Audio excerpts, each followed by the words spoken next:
দেখুন, 11-য় তৃণমূলের স্লোগান ছিল পরিবর্তন, তো পরিবর্তন হলো। 26-এ বিজেপির স্লোগান ছিল পাল্টানো দরকার, চাই বিজেপি সরকার, তো সরকারটাও পাল্টে গেল।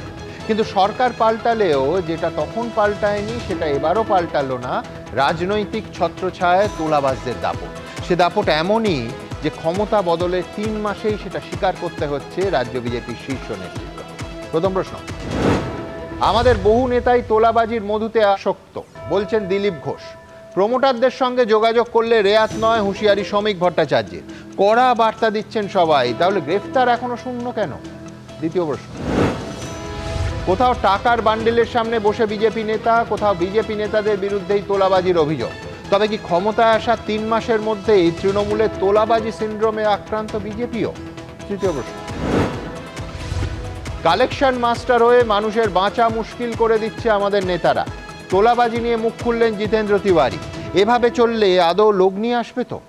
চতুর্থ প্রশ্ন, দুদিনের মধ্যেই সত্যি হলো শ্রমিক ভট্টাচার্যের সতর্ক বার্তা, ঘুরে গেল ডিমের অভিমুখ। কাটমানি নেয়ার অভিযোগে নেতাকে ডিম মারল বিজেপির কর্মীরাই। বুমেরাং হওয়ার পর এবার কি অন্তত শক্ত হাতে ব্যবস্থা হবে এই ডিম থেরাপির বিরুদ্ধে? পঞ্চম প্রশ্ন, ফিরতে যোগাযোগ করছেন 6 জন সাংসদ ও 30-এরও বেশি বিধায়ক, দাবি কুণাল ঘোষের। আসতে পারেন আরও 2-3 জন সাংসদ, পাল্টা দাবি কাকলি ঘোষ দস্তিদারে। এই টাগ অফ ওয়ারে শেষ হাসি হাসবে কে? তবে শুরুতেই দেখাবো তোলাবাজি নিয়ে বিজেপির রাজ্য নেতৃত্বের কড়া বার্তা, কিন্তু চিঁড়ে কি ভিজবে দেখুন তো।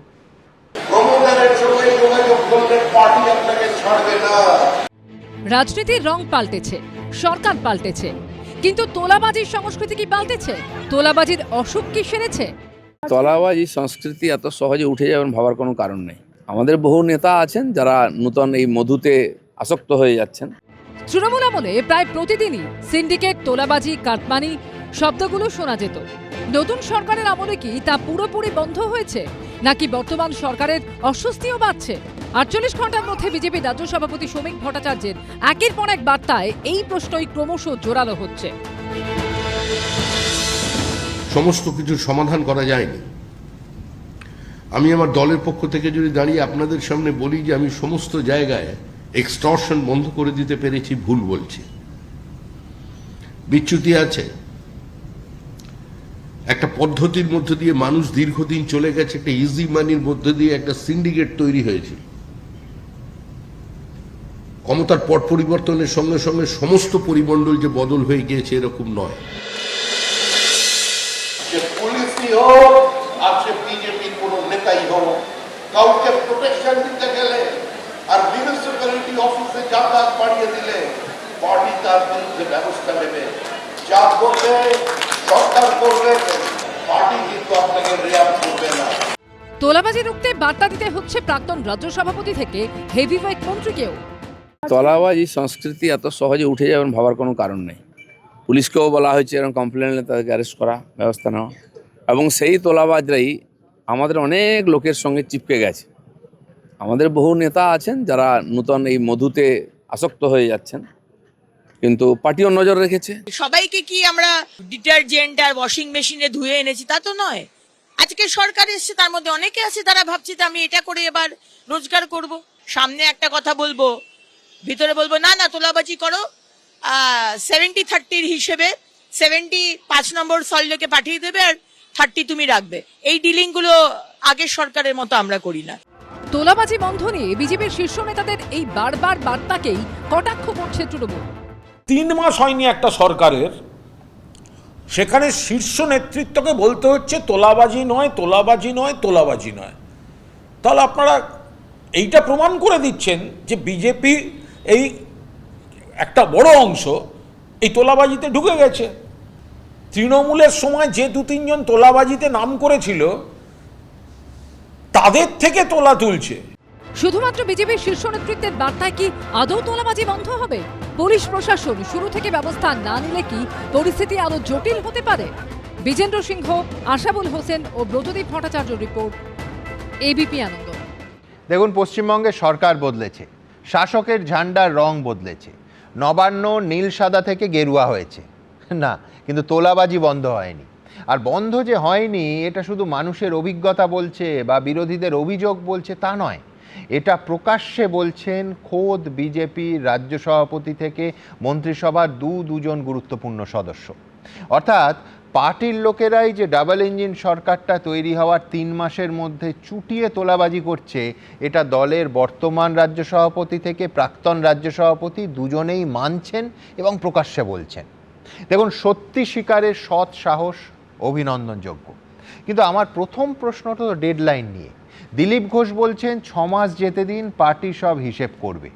কথা হলো 6 মাস যেতে দেবো কেন? প্রথম 6 মাস কি তাহলে তোলাবাজিতে ছাড়? আবার শ্রমিক ভট্টাচার্য বলছেন আরও 15 দিন দেখবো আমরা। কেন আরও 15 দিন? কেন এখনই ব্যবস্থা নয়? আরও প্রশ্নে আসবো, কিন্তু তার আগে একবার দেখে নিই বিজেপির বর্তমান এবং প্রাক্তন রাজ্য সভাপতি ঠিক কী বলছেন। দেখুন, বিচ্যুতি দু এক জায়গায় আছে, কিন্তু কোনো বিচ্যুতিকে দীর্ঘদিন মানা যাবে না। সরকারের নীতি এ ব্যাপারে জিরো টলারেন্স। আরো 15 দিনের সময় দেখছি আমরা, তারপরে যেটা হবে বুঝতে পারছি। তলাবাজি সংস্কৃতি এত সহজে উঠে যাবেন ভাবার কোনো কারণ নেই। পুলিশকেও বলা হয়েছে এরকম কমপ্লেন নিলে তাদেরকে অ্যারেস্ট করা, ব্যবস্থা নেওয়া। আর পার্টি সব নজর রেখেছে, ভাববেন না এরকম 6 মাস যেতে দিন, তারপরে পার্টি সব হিসাব করবে। দেখুন, বোধহয় বিজেপি নেতারাও আমার সঙ্গে একমত হবেন যে তোলাবাজি বন্ধ করার একমাত্র উপায় হলো আইনি ব্যবস্থা, অর্থাৎ গ্রেফতার। গত 3 মাসে কজন বিজেপি নেতা গ্রেফতার হয়েছেন তোলাবাজির অভিযোগে?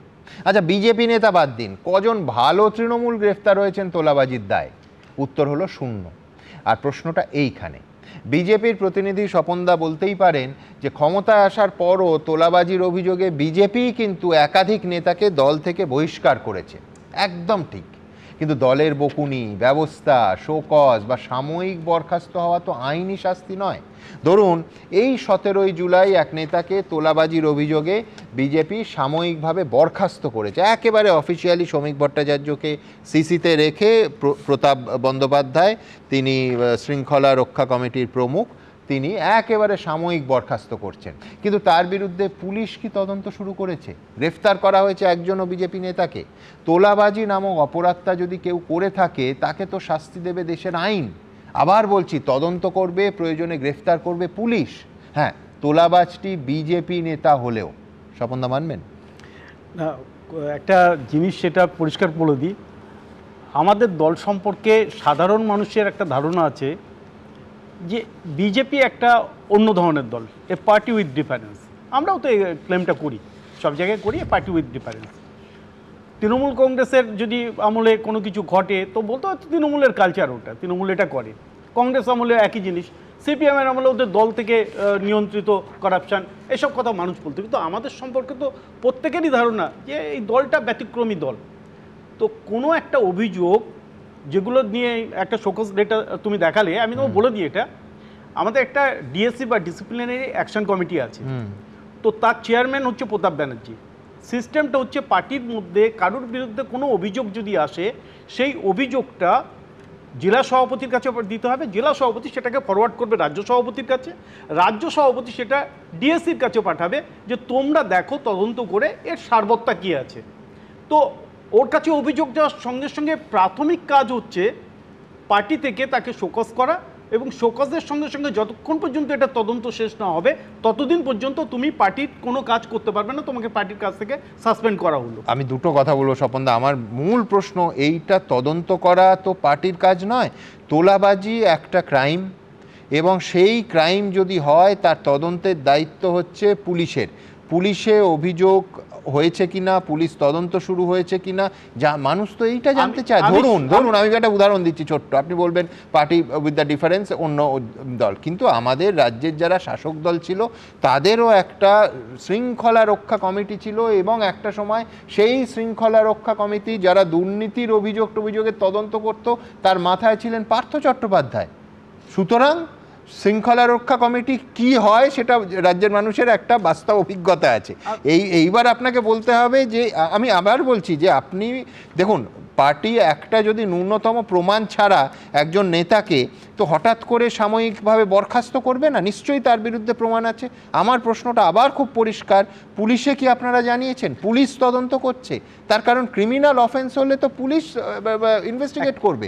একেবারে আমি যেটা বলতে চাইছি, আজ পর্যন্ত যারাই অভিযোগ করেছে, যতগুলো অভিযোগ এসছে, তুমি যদি আজকের 3 মাস এখনো পুরো কমপ্লিট হয়নি। এই 3 মাসের আমি 3 মাসই ধরছি। 3 মাসের মধ্যে সারা পশ্চিমবাংলা জুড়ে 10টা কমপ্লেনের নাম বলো যে বিজেপি নেতাদের বিরুদ্ধে কোনো অভিযোগ এসছে, এক্সটর্শন বলো, তোলাবাজি হোক, হুমকি হোক, কোনো ধরনের এসছে। দাদা 10টা আসেনি। হ্যাঁ 10-এর থেকেও বহু বেশি এসছে, এই প্রতিবেদনেই দেখাবো। আপনি নাম্বার চ্যালেঞ্জ করবেন না। আমি বলছি আমি বলছি ছবি সমেত এসছে ব্যবসায়ীদের বেহালা। কলকাতার মধ্যে বেহালার ব্যবসায়ী অভিযোগ করেছেন বিজেপি নেতা লক্ষ লক্ষ টাকা তোলা চেয়েছে। আমি 10 বলবেন না, ওদের পাশে শূন্য বসিয়ে দিন 10-এর পাশে। আমি আবার বলছি যে বিজেপির আমি 10টার কথা বলছি, কেউ পুলিশে কজন কমপ্লেন করেছে? আমি পুলিশের কথাই বলছি, আমি মিডিয়া বা লোকের কাছে বলছি না, পুলিশের কাছেই কমপ্লেন হয়েছে। আমি সঙ্গে সঙ্গে একটা আমি বলছি, কিন্তু আমার বক্তব্য যে ঘটবে না। আমরা একদম রামরাজত্বে বাস করছি, আর আমাদের সমস্ত 100% আগমার্কা সৎ একদম রামকৃষ্ণ মিশন আর ভারত সেবাশ্রম সংঘের প্রোডাক্ট, এটা তো আমরা বলতে পারি না। এই সমাজ ব্যবস্থা থেকে উঠে এসছে, কেউ কংগ্রেস থেকে এসছে, কেউ তৃণমূল থেকে এসছে, কেউ সিপিএম থেকে এসছে, আমাদের দলে এসছে। তো আমি যদি আরেকটু লাইনটাকে বাড়িয়ে দিই যে অনেকে তৃণমূল থেকে এসছে শুধুমাত্র তদন্ত হবে না বলে, অনেকে তৃণমূল থেকে এসছে শুধুমাত্র আগের করা তোলাবাজির প্রতিকার হবে না এবং ভবিষ্যতেও তোলাবাজি করা যাবে শাসক দলের ছত্রছায়া থাকলে। এটা বাস্তব। আমরা 3 মাস ক্ষমতায় এসছি, আমাদের নীতিই হচ্ছে কেউ ছাড় পাবে না। সে আমাদের সঙ্গে যতই সম্পর্ক রাখুক। 3 মাসেই তো লম্বা লাইন পড়েছে অন্য দল থেকে আপনার দলে আসেনি। না লাইন পড়েছে, আমাদের দলে আসেনি এখনো পর্যন্ত। বলছেন? আমরা এখনো পর্যন্ত দরজা খুলিনি। আমরা এখনো দরজা খুলিনি, কিন্তু আমি আবার বলছি জানলা খুলেছো। আমরা সংকল্পপত্রের 3 নম্বর পয়েন্টই ছিল আপনার এই কাটমানি এবং এই বিষয়ে তোলাবাজি, আপনাদের সংকল্পপত্র। আমরা এখনো বলছি, তার জন্য হেল্পলাইন চালু করেছি। কেউ যদি কোনো ধরনের অভিযোগ করে, কেউ যদি দাবি জানায়, সঙ্গে সঙ্গে আমাদেরকে জানান, পুলিশ সঙ্গে সঙ্গে ব্যবস্থা নেবে। কেউ অভিযোগ জানাচ্ছে, ব্যবস্থা হচ্ছে না, বলুক। আমাদের মুখ্যমন্ত্রীর কাছে যাদবপুরের সন্তোষপুর থেকে একজন মহিলা অভিযোগ করেছিলেন, আমরা নিজেরা তদন্ত করে দেখেছি। ওই মহিলা ভুল কথা বলেছেন এবং বিপদে পরিচালিত করছেন, নিজে দোষ করে অন্যের উপর দোষ চাপাচ্ছেন। উনি বেশ কয়েকটা দোকানের ওখানে মালিক, তার সত্ত্বেও ওটা উনি সাবটেনেন্সি হিসেবে নিয়েছিলেন। অরিজিনাল মালিকের তারা করছে, তারা কেউ নেই। আবার এটাও বলুন যে তোলাবাজির অভিযোগ করেছেন, তোলাবাজ ধরা পড়েছে, তখন মহিলা গিয়ে মুখ্যমন্ত্রীকে ওই জনতার দরবারে মিষ্টি খাওয়াচ্ছেন, অর্থাৎ তোলাবাজিটা হচ্ছে বাস্তব। আচ্ছা বেশ বেশ ঠিক এইখান থেকে স্বপনদা যেটা বলার চেষ্টা করলেন যে এটা রামরাজত্ব নয়, সত্যি তো স্বপনদার এই কথাটা আমার মানতে বিন্দুমাত্র অসুবিধে নেই যে তোলাবাজির সংস্কৃতি আমাদের এই রাজ্যে জাঁকিয়ে বসেছিল তৃণমূলের গত 15 বছর। প্রায় সমার্থক হয়ে গেছিল দুটো শব্দ, তয় তৃণমূল আর তয় তোলাবাজি। পরিস্থিতি এমন জায়গায় পৌঁছেছিল যে সিন্ডিকেটের তোলাবাজির হাত থেকে নিষ্কৃতি পায়নি এলগিন রোডের নেতাজি ভবনও। আমার এখনও মনে আছে এই অনুষ্ঠান শুরু করার 25 মিনিট আগে সেই খবরটা এসেছিল, জুলাই মাস 90 নম্বর শরৎ বোস রোডের সেই খারাপ অর্থে কিংবদন্তি হয়ে যাওয়া তোলাবাজির সেই আস্ফালন। যান সুভাষ দাকে একটু ডেকে দিন। সেদিনের যে অনুষ্ঠানে নির্ধারিত বিষয় ছিল পুরোটাকে বাতিল করে এই বিষয় নিয়ে আমরা আলোচনা করেছিলাম। কৃষ্ণাদি মানে কৃষ্ণা বসু যোগ দিয়েছিলেন সেই অনুষ্ঠানে। কি বলেছিলাম সেদিন, সুগতদা কি বলেছিলেন দেখে নেব। একটা প্রশ্ন তুলবো, ওই সলিলবাবু যেটা বলছিলেন যে সুভাষদাকে ডেকে দিন। এই দুঃসাহস কার্যত একটা ভায়োলেন্ট ফোর্সের চেহারা নিয়েছে যে তোলাবাজি আমাদের এই শহরে, প্রত্যন্ত গ্রামে নয়, একেবারে খাস কলকাতায় যদি নেতাজি সুভাষচন্দ্র বসুর পরিবারকে এর মুখোমুখি হতে হয়, কোথায় গিয়ে দাঁড়াবে সাধারণ মানুষ? বেশ কয়েকজন এই আমি যেখানে দাঁড়িয়ে আছি সেখানে ঢুকে এসে এই জিজ্ঞেস করছিল কে কন্ট্রাক্টর নেই, মিস্ত্রিরা একটু কাজ করছিল, ওই সিমেন্ট বালি তাদের কাছ থেকে নিতে হবে, এই ধরনের কথাবার্তা আর কি। Naturally aggressive.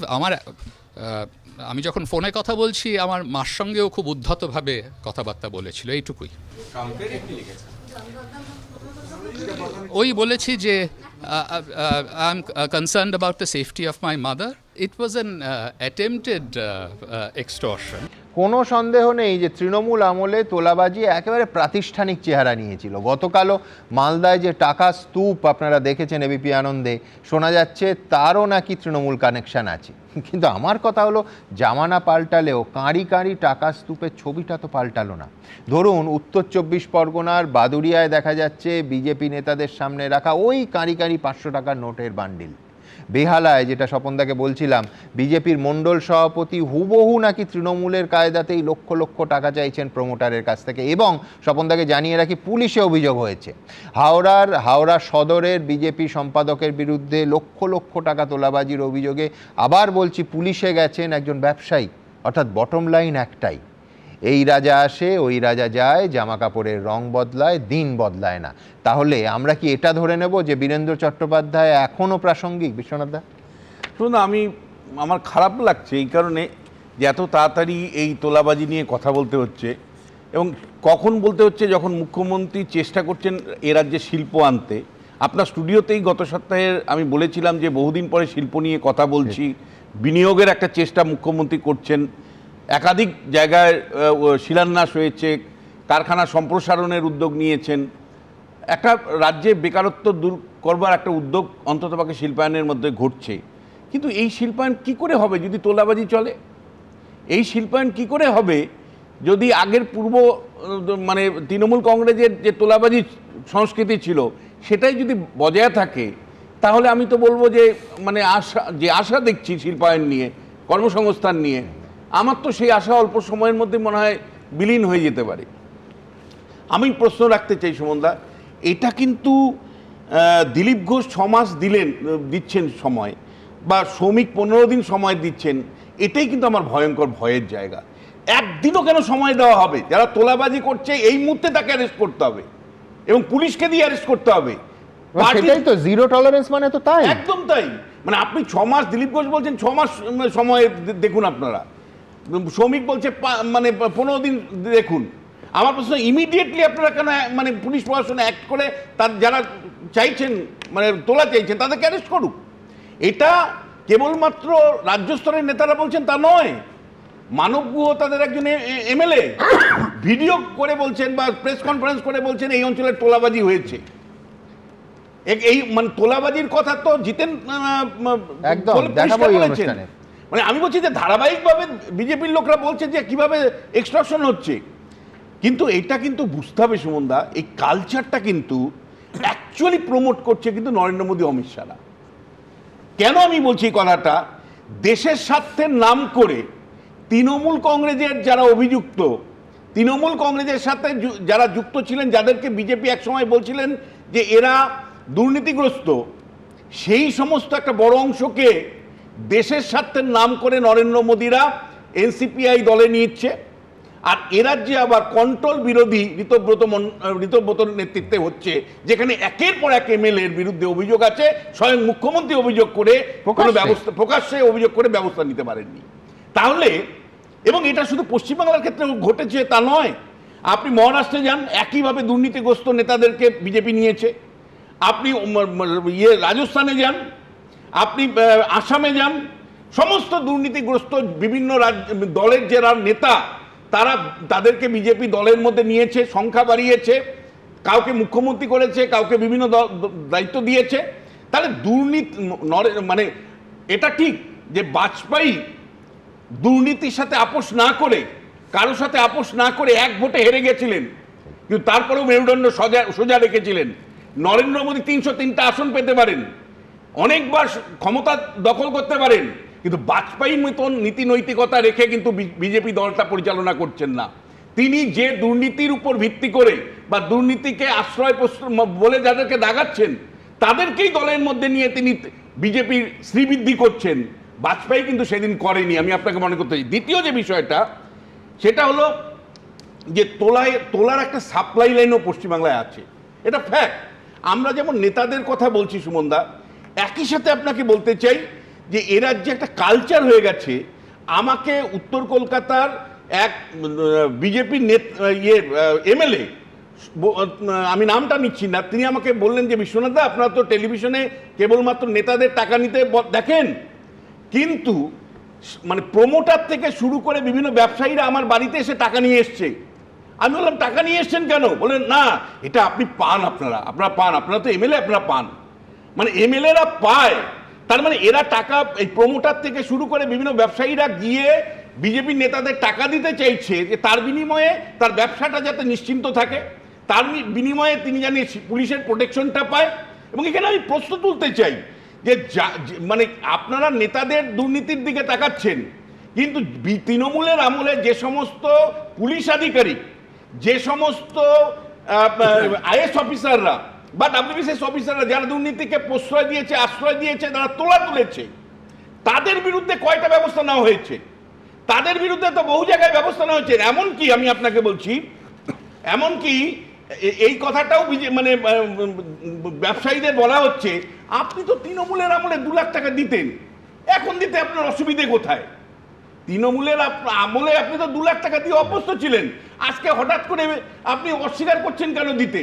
তার মানে আপনি বুঝতে পারছেন তো যে আধিকারিকদের উপরে যদি সরকার কোনো ব্যবস্থা না নিতে পারে, তাহলে কিন্তু দুর্নীতি কিন্তু কন্টিনিউ চলবে। আমি প্রশ্ন রাখতে চাই, যে নেতারা আজকে দুর্নীতির বিরুদ্ধে কথা বলছেন, সেই নেতাদের কিন্তু ডায়াসে আমি যাদের দেখতে পাচ্ছি, তাদের অতীতে মানে তৃণমূল আমল থেকেই কিন্তু তাদের বিরুদ্ধে কারোর বিরুদ্ধে তারা আজকে এমএলএ হতে পারেন, তারা কোনো বড় পদেও চলে যেতে পারেন, কিন্তু তাদের বিরুদ্ধে কিন্তু টাকা হাতানোর অভিযোগ আছে, তারা জেলও কেউ খেটেছেন।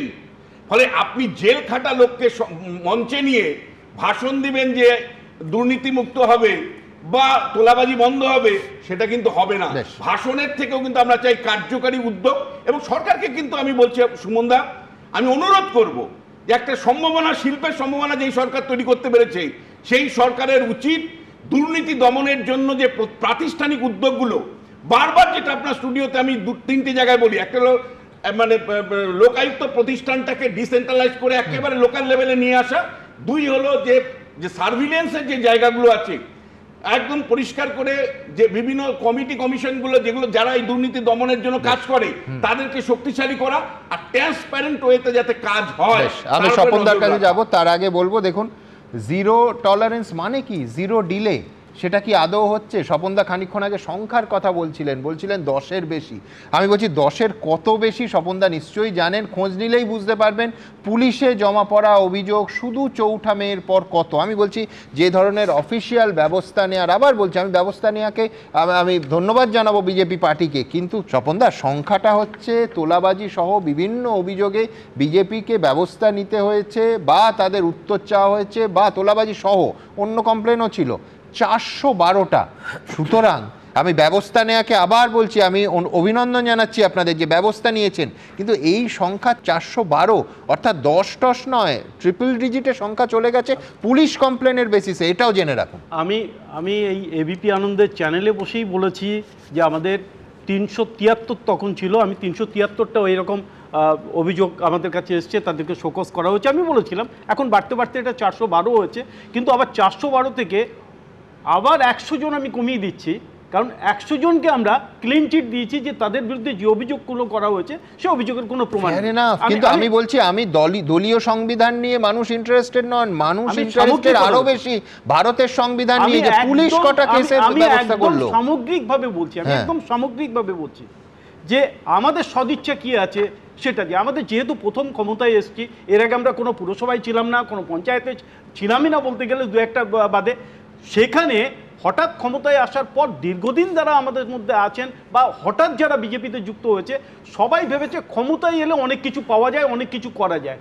এই মানসিকতার যে সংখ্যাটা, সেই সংখ্যা থেকে আমাদের দলের এই হতে পারে, এই আশঙ্কা থেকে আমাদের দলের সভাপতি প্রথম বার্তা দিয়েছে এগুলো করবেন না। আমি সব দেখাবো, কিন্তু আমি বলছি আপনি ক্লিন চিট দিলেন 412-র মধ্যে 100 জনকে, 312 হলো, 312-র মধ্যে কজন গ্রেফতার হয়েছে? 312 জনের মধ্যে যে অভিযোগগুলো এসছে দলীয় স্তরে অভিযোগ, কোনো ব্যক্তি স্তরে। আমি বলছি যে এইখানেই যে পুলিশি স্তরে অভিযোগ যেগুলো হয়েছে তার কি ব্যবস্থা হয়েছে।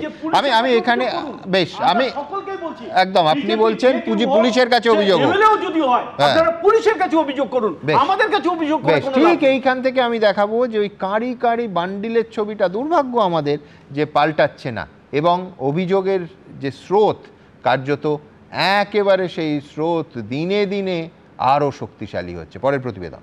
আমি আমার দলের পক্ষ থেকে যদি দাঁড়িয়ে আপনাদের সামনে বলি যে আমি সমস্ত জায়গায় এক্সটর্শন বন্ধ করে দিতে পেরেছি, ভুল বলছি। বারবার বার্তা দিচ্ছেন বিজেপির রাজ্য সভাপতি, কিন্তু কাজ হচ্ছে কি? কাজ হচ্ছে না বলেই কি বারবার তোলাবাজি রুখতে বার্তা দিতে হচ্ছে? সরকারের বয়স সবেমাত্র 3 মাস হয়েছে, তার মধ্যেই রাজ্যের নানা প্রান্তে বিজেপি নেতা কর্মীদের বিরুদ্ধে অভিযোগ উঠতে শুরু করেছে। উত্তর 24 পরগনার বাদুরিয়া ছবি ভাইরাল হয়েছে। দেখা যাচ্ছে স্থানীয় পার্টি অফিসে বসে রয়েছেন বাদুরিয়া বিধানসভার বিজেপির ইনচার্জ সঞ্জয় ঘোষ, রয়েছেন স্থানীয় বিজেপি নেতা বিশ্বজিৎ পাল। তাদের সামনে টেবিলে রাখা রয়েছে 500 টাকার নোটের একাধিক বান্ডিল। আর এখানেই বিজেপির বিরুদ্ধে টাকার বিনিময়ে বেআইনি কাজ করার অভিযোগ তুলেছে তৃণমূল।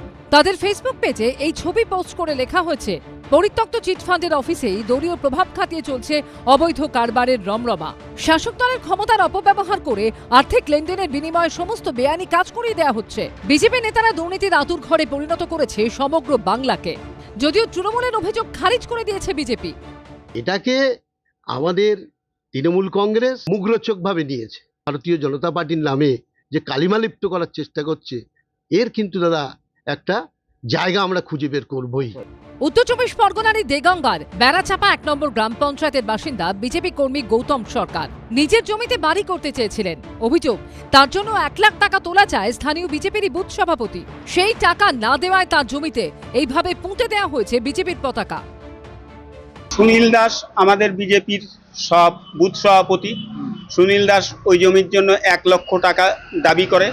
আমরা আমাদের পার্টির নেতাদের কাছেও যাই, বসে হয় কোনো সমস্যার সমাধান পাই না। পরবর্তীতে আমি বিজেপির রাজ্য স্তরে জানাই, তারপরে আমাকে হুমকি বিভিন্ন ধরনের সমস্যা করে। জমি পিলার দিয়ে ঘেরা ছিল, জমির পিলার তুলে ফেলে দিয়েছে, তারপরে জমির মধ্যে বিজেপির পুরো ঝান্ডা লাগিয়ে দিয়েছে। এখনো আমাদেরকে হুমকি দেওয়া হচ্ছে। ওটা বাজে কথা, ও আমার পরিচিতির লোক, ওটা বাজে কথা, ওরকম কখনোই কোনোদিনই আমি কারোর কাছে বলিনি, কারণ আমার জমি না। হাওড়াতেও বিজেপি নেতার বিরুদ্ধে উঠেছে তোলাবাজির অভিযোগ। হাওড়া সদরের বিজেপি সম্পাদক প্রমোদ সিং এর বিরুদ্ধে 10 লক্ষ টাকা তোলাবাজির অভিযোগ তুলেছেন স্থানীয় এক ব্যবসায়ী। प्रमोद सिंह लड़के लोग को भेजे थे, कंप्रोमाइज करो, 10 लाख रुपया का डिमांड भी किया, गाली गलौज भी किया मेरे घर। থানায় অভিযোগ জানিয়েছেন ব্যবসায়ী। তদন্তে ব্যবসায়ীর বাড়ির এই সিসিটিভি ফুটেজ খতিয়ে দেখছে পুলিশ। একই অভিযোগ উঠেছে বেহালাতেও। বিজেপির স্থানীয় মণ্ডল সভাপতি তুহিন পালের বিরুদ্ধে 5 লাখ টাকার তোলাবাজির অভিযোগ করেছেন স্থানীয় এক প্রমোটার। এবারে উনি আমার থেকে টাকা চেয়েছেন, উনি মন্ডল কমিটি 2 নম্বর মন্ডল কমিটির সভাপতি, 5 লক্ষ টাকা চেয়েছে, সেটাই আমার অভিযোগ। কি নাম? তুহিন পাল। অভিযুক্ত বিজেপি নেতাকে দলের পক্ষ থেকে শোকজ করা হয়েছে। অন্যদিকে পূর্ব মেদিনীপুর জেলা পরিষদের সভাধিপতি ও তমলুক সাংগঠনিক জেলার বিজেপির সাধারণ সম্পাদক বামদেব গুছাইদের বিরুদ্ধে মারাত্মক অভিযোগ করছেন বিজেপিরই এক পঞ্চায়েত প্রধান পলি দিন্দা। 2023 সালে নির্দল হয়ে ভোটে দাঁড়িয়ে পরে বিজেপির সমর্থনে তমলুকের বল্লুক 1 নম্বর গ্রাম পঞ্চায়েতের প্রধান হয়েছিলেন। তার অভিযোগ, বিজেপিতে আসার পরই তাকে কন্ট্রাক্টরদের থেকে তোলাবাজির জন্য চাপ দেন বিজেপি নেতা বামদেব গুছাই। কিন্তু তিনি তাদের সায় না দেওয়ায় তার বিরুদ্ধে আনা হয় অনাস্থা প্রস্তাব। যদিও সংখ্যাগরিষ্ঠ সইয়ের অভাবে তা কার্যকর হয়নি। যেটা অসুবিধা হলো, ওই তোলাবাজ বামদেব গুছাইত মহাশয় উনি আমাকে কোনোদিনও ভালো করে কাজ করতে দেননি। একটাই কথা উনি বলেছেন সব সময়, যে আপনি কন্ট্রাক্টরদের কাছ থেকে 3% করে টাকা আমাকে দিন। বারবার টাকা টাকা টাকা করে আমাকে একদিনও শান্তিভাবে কাজ করতে দেননি। তারা যেভাবে আমার বিরুদ্ধে বিষোদ্গার করবার জন্য স্টেটমেন্ট দিয়েছেন প্রধান সহ অন্যান্যরা, তাতে করে প্রমাণিত হয়েছে এটা একটা বিশেষ চক্রান্তকারীরা, তারা ঐক্যবদ্ধভাবে তারা আমাকে মেলান করবার চেষ্টা করছে। আমার বিরুদ্ধে যে অভিযোগ করেছে, অভিযোগ যদি প্রমাণ করতে পারেন ভালো, যদি না করতে পারেন তাহলে নিঃশর্ত ক্ষমা চাইবেন। তা নাহলে আমি আগামী কালকেই 24 ঘন্টা পরেই আমি মহামান্য আদালতের সম্মুখীন হয়ে এই প্রধানের বিরুদ্ধেই আমি মানহানি মামলা করব। দক্ষিণ 24 পরগনার জীবনতলায় তোলাবাজির প্রতিবাদ করায় বিজেপির 2 নেতাকে বেধড়ক মার, এমনকি মাথায় কোপ মারার অভিযোগ উঠেছে বিজেপিরই একাংশের বিরুদ্ধে। কোদালের মার রড এবং কোদালে ওই জীবিতে আসার পর থেকে প্রচুর হারে তোলাবাজি করে। আমরা প্রতিবাদ করি যে সাধারণ মানুষের পয়সা করি তোলাবাজি করা যাবে না, না করতে পারার জন্য এই রাতের অন্ধকারে আমাদের ছেলেদের মারধর করে। এখানে কি পরিস্থিতি পাল্টাবে? সমীরণ পাল, প্রবীর চক্রবর্তী ও শান্তনু নস্করের রিপোর্ট, এবিপি আনন্দ। তোলাবাজি প্রাতিষ্ঠানিক দুর্নীতির চেহারা নিলে আর সেই দুর্নীতি দেখেও সরকার চোখ বন্ধ করে রাখলে, অথবা সেই দুর্নীতি চক্রের অংশ হয়ে গেলে মানুষের ক্ষোভ কোথায় পৌঁছয় তার সাক্ষী হয়ে আছে 4 মে রাজ্যের ভোটের ফলাফল। আপনাদের মনে থাকবে যে নেতাজির বাড়িতে তোলাবাজির ওই অভিযোগের পরপরই ওই 2017 সালেরই 11ই জুলাই একটা বণিক সভার অনুষ্ঠানে তৎকালীন অর্থমন্ত্রীর সামনেই সিন্ডিকেটের এই রমরমা কারবার নিয়ে রীতিমতো উষ্মা প্রকাশ করেছিলেন শিল্পপতি এসকে বিড়লা।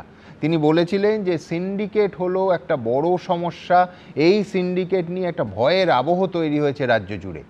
আর যাদের ব্যবস্থা নেওয়ার কথা ছিল সেই সময় তারা শুধু আশ্বাসবাণী দিয়ে গেছেন। 2015 সালের ডিসেম্বরের কথা আপনাদের মনে আছে? নন্দীগ্রামে প্রশাসনিক সভায় গেলেন মমতা বন্দ্যোপাধ্যায়। এই রাস্তায় শেখ সুফিয়ানের বিশাল জাহাজবাড়ি দেখে তীব্র বিরক্তি প্রকাশ করেছিলেন তৎকালীন মুখ্যমন্ত্রী। কিন্তু ব্যাস ওই পর্যন্ত। নেতার বিরুদ্ধে কোনো ব্যবস্থা হয়নি, উপরন্তু ওই নেতাই 2021 সালে তৎকালীন মুখ্যমন্ত্রী মমতা বন্দ্যোপাধ্যায়ের ইলেকশন এজেন্ট হয়েছিলেন ওই নন্দীগ্রামের ভোটে। কটা উদাহরণ দেব। ধরুন, আমফানের পর দুর্নীতি নিয়ে জনগণের প্রবল রোষের মুখে তৃণমূল নেতারা সব কাটমানি ফেরত দিতে কার্যত বাধ্য হলেন, কিন্তু একজনের বিরুদ্ধেও পুলিশ কোনো ব্যবস্থা নিল না। সুতরাং এরপরে যা হওয়ার তাই হলো, মানুষ যা বোঝার তাই বুঝলেন। প্রদীপ্ত আজ কি বলবে যে তোমাদের কাছ থেকে, মানে তৃণমূলের কাছ থেকে অন্তত বিজেপির শিক্ষা নেওয়া উচিত? না, প্রসঙ্গটা ছিল ভয় আউট, ভরসা ইন।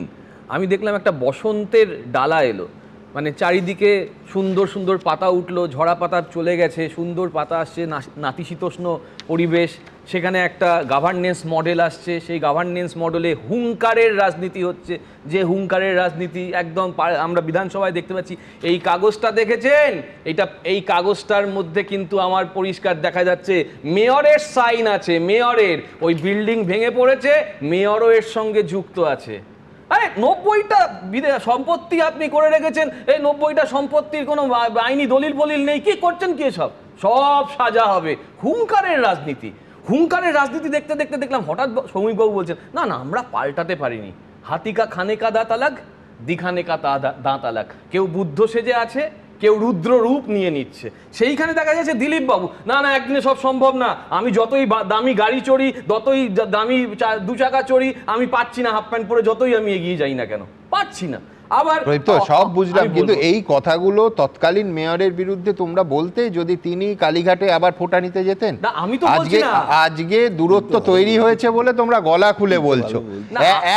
একজনের ক্ষেত্রেও বলো যে তৃণমূল তার আগে বলেছে, নিজের দলের নেতারা বসে আছি, কোথাও আমাদের দেখা যাচ্ছে না, সব জায়গায় বিজেপি বিজেপি বিজেপি। আমরা তো হেরে গেছি বলছে এরা, আমাদের অভিযোগ আছে, কিন্তু এরা তো বলছে হেরে গেছে। এরা তো একটা ইন্ট্রিগাল হিউম্যানিজমের দল, এরা বলছে largest party of the world. এবং সেখানে দেখবে ওদের বিজেপি অর্গানাইজেশনে অ্যাবাউট দ্য পার্টিতে যদি যাও, তাহলে দীনদয়াল উপাধ্যায়ের একটা কথা লেখা আছে, সেটা বলছে অর্থায়াম। অর্থায়াম মানে ইকোনমিক ডেমোক্রেসি করতে হবে, ডিসেন্ট্রালাইজেশন অফ ইকোনমি করতে হবে, স্বদেশি ইকোনমি করতে হবে।